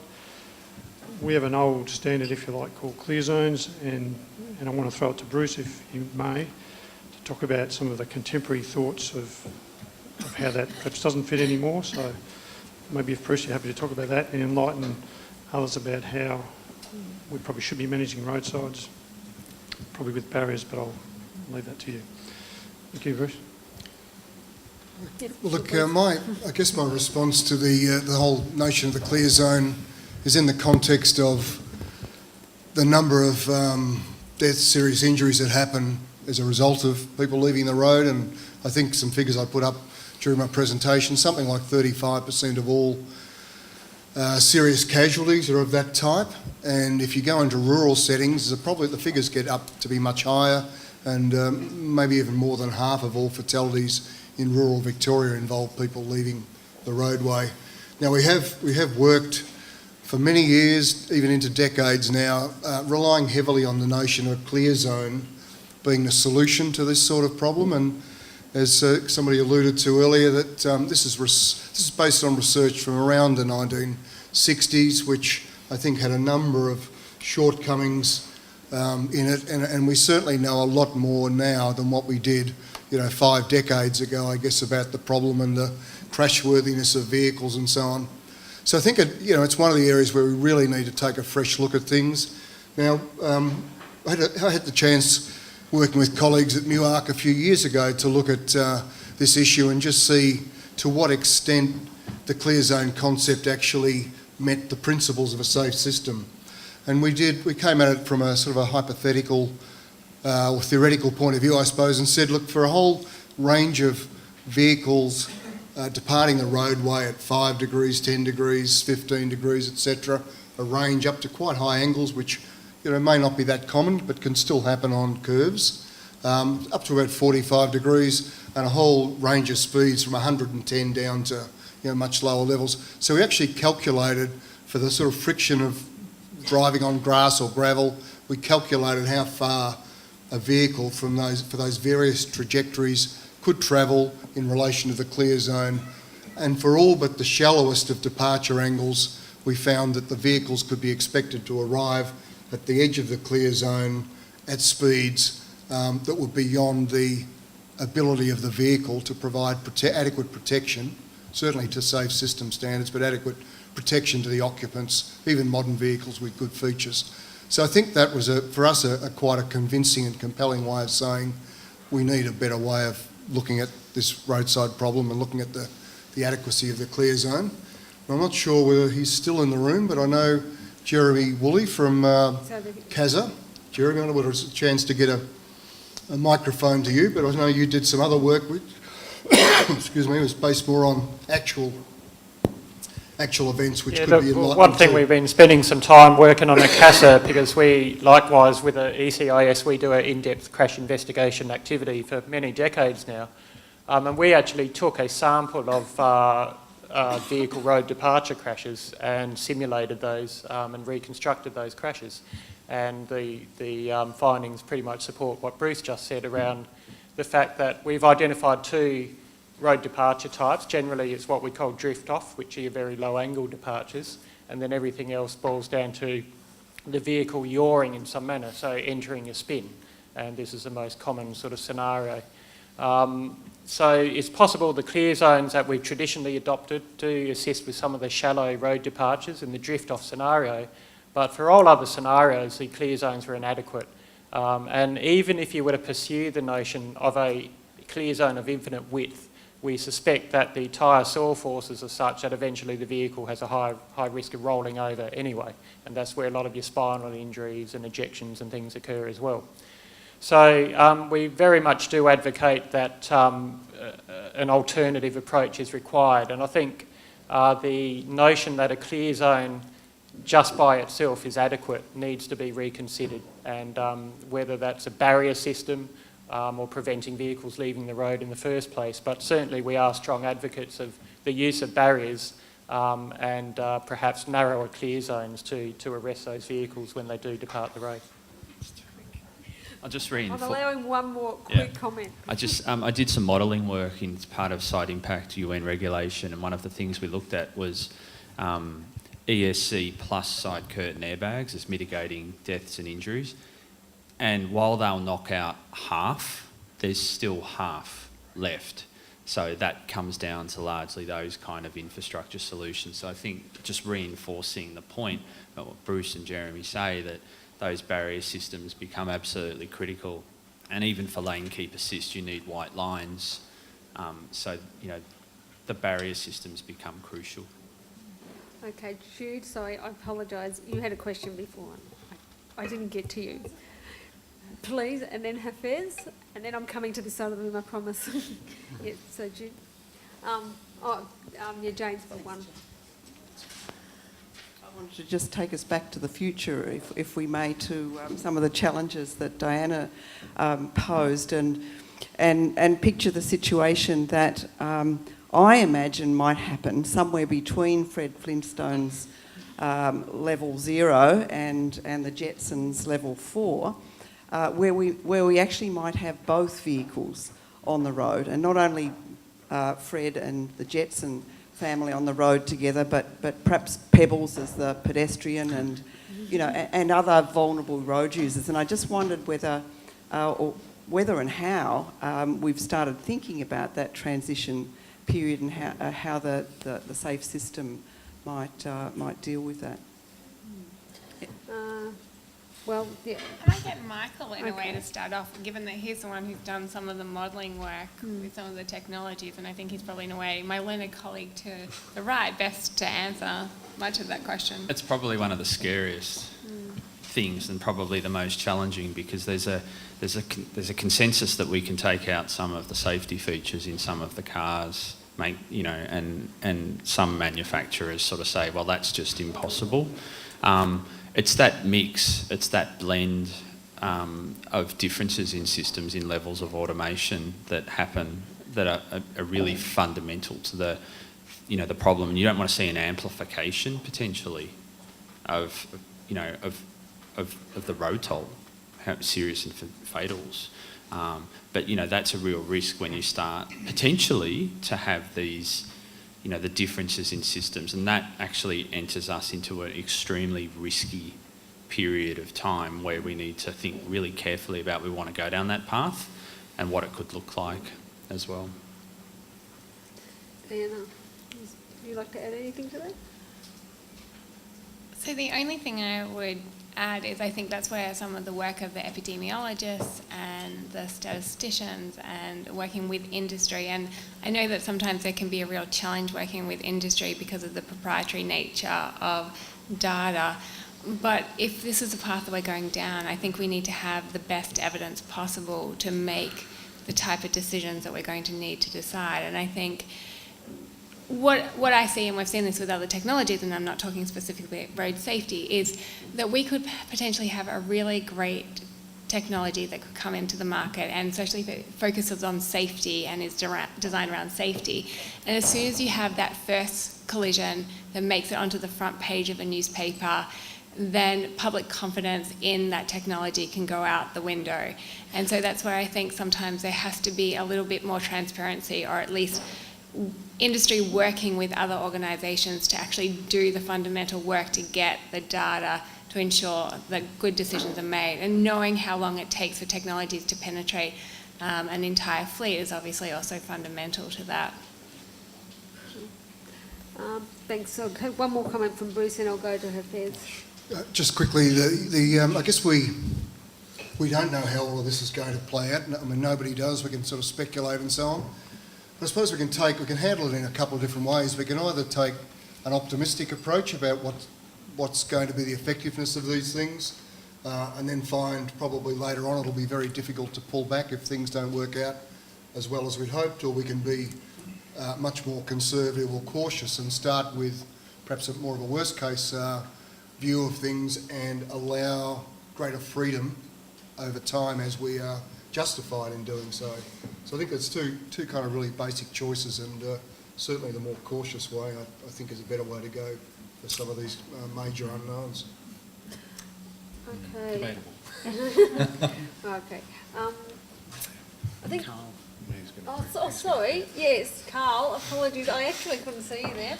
Bosch, we've got somebody from industry in the audience, so that might be useful to hear from them. Carl Leash from Bosch. I guess I'm probably the only person here from the automotive industry, from a manufacturing or suppliers base, and as Bosch, we're a supplier of a lot of these technologies. Technology is not the only answer though, and that's something that we're very, very conscious of. We can bring all of these wonderful technologies into the cars, but if no one knows what they are or how to use them effectively, then we have failed everybody. And that's where I think we need to be very innovative in our thinking in terms of public education. I think the public education needs to start with how we train our people. I think we fail our children when we train them. My father trained me inadequately as a driver of the vehicle. I'm sure I failed my children inadequately.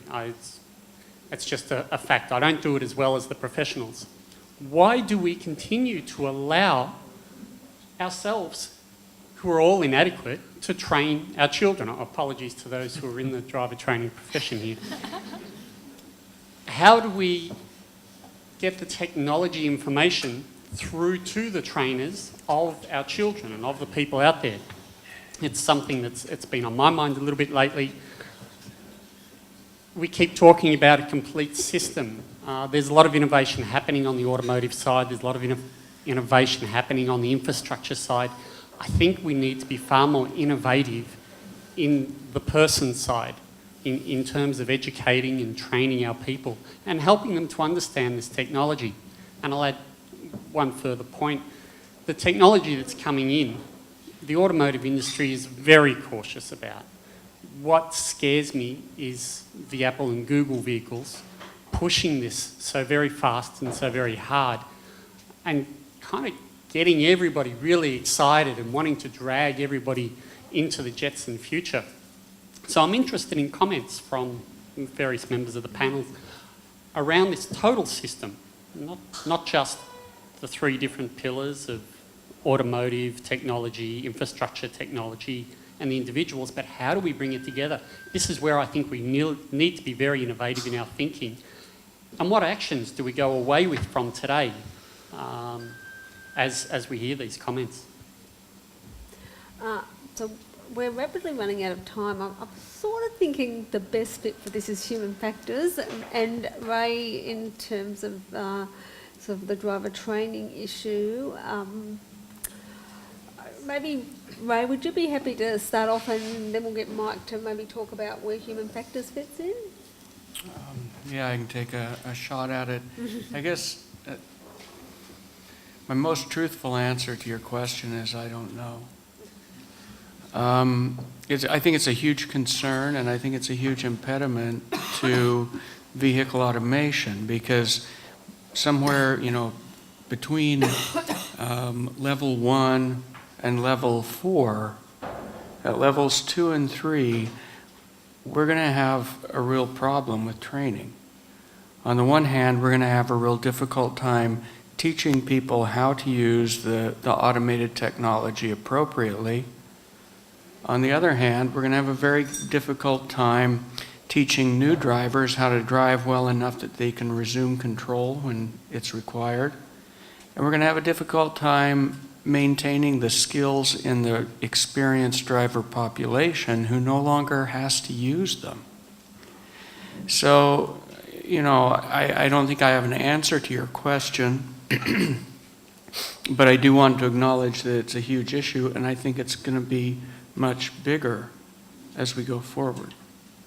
There are so many things that will have to be resolved before we can have automated vehicles, and I think that's one of them. I guess in 30 seconds or less, when we look at other domains where automation is, like aviation, which is much more mature, aviation, a pilot now will tell you flying an aircraft is a monitoring task, and a lot of their training is around how to manage the failure of automation. So I think it's inevitable. We are going to have to think very seriously about what the impact this has on training. I think technology can have a huge role in helping to deliver training, as well as being a focus of training. But the experience of technologies and how to interact with technologies, I think is going to become incredibly critical. And I don't know of any work that's being done to look at that. I don't know who's creating the evidence base that Diana and Bruce have talked about in showing that automotive systems perform well in manual mode and auto mode, and that people can interact with those systems really well. I don't know who's providing that evidence base, but hopefully somebody is. So yeah, I think there's going to have to be a rethink on the approach to training, particularly with the interaction with these smart technologies. I would agree, but I don't know that anyone's doing anything about it. Maybe they are and I just don't know. Okay. Look, I'm afraid that we have actually run out of time, and I'm sure a lot of you have made arrangements post the end of the day. Can we thank the panel, whom I'm assuming will be around for a few minutes after... Thank you very much. I think Leslie might be coming up just to say a few words in closing. Great, thank you, Sam. So yes, I'm just going to say a few words to close today's session. I know that some people were asking about the availability of the presentations that were given today, and I understand that they have been recorded and that they will be available at some stage. We're just not sure yet exactly what the format will be, but everyone who is here today will be notified in due course when they're available and how you can get hold of them. So just in closing, I've got 3 thank yous to say. Thank you very much to the team who organised today. I think it was extremely well organised in terms of the detail, the programs, where we had to park, all that sort of thing. Was very well organised, and that sets the scene for a great day. So thanks very much to the team who organised it.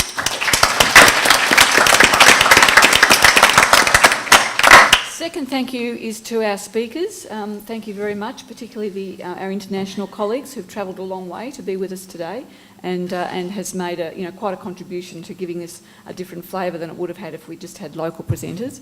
But thank you to all the presenters for the time that you put into the presentations, and so if you'll just join me in thanking them once more. And the final thank you is to you. Thank you very much for your presence here today and for your participation, for the questions that you asked, and the way that you engaged in the discussion. It was a great afternoon, I think. So thanks very much, everybody.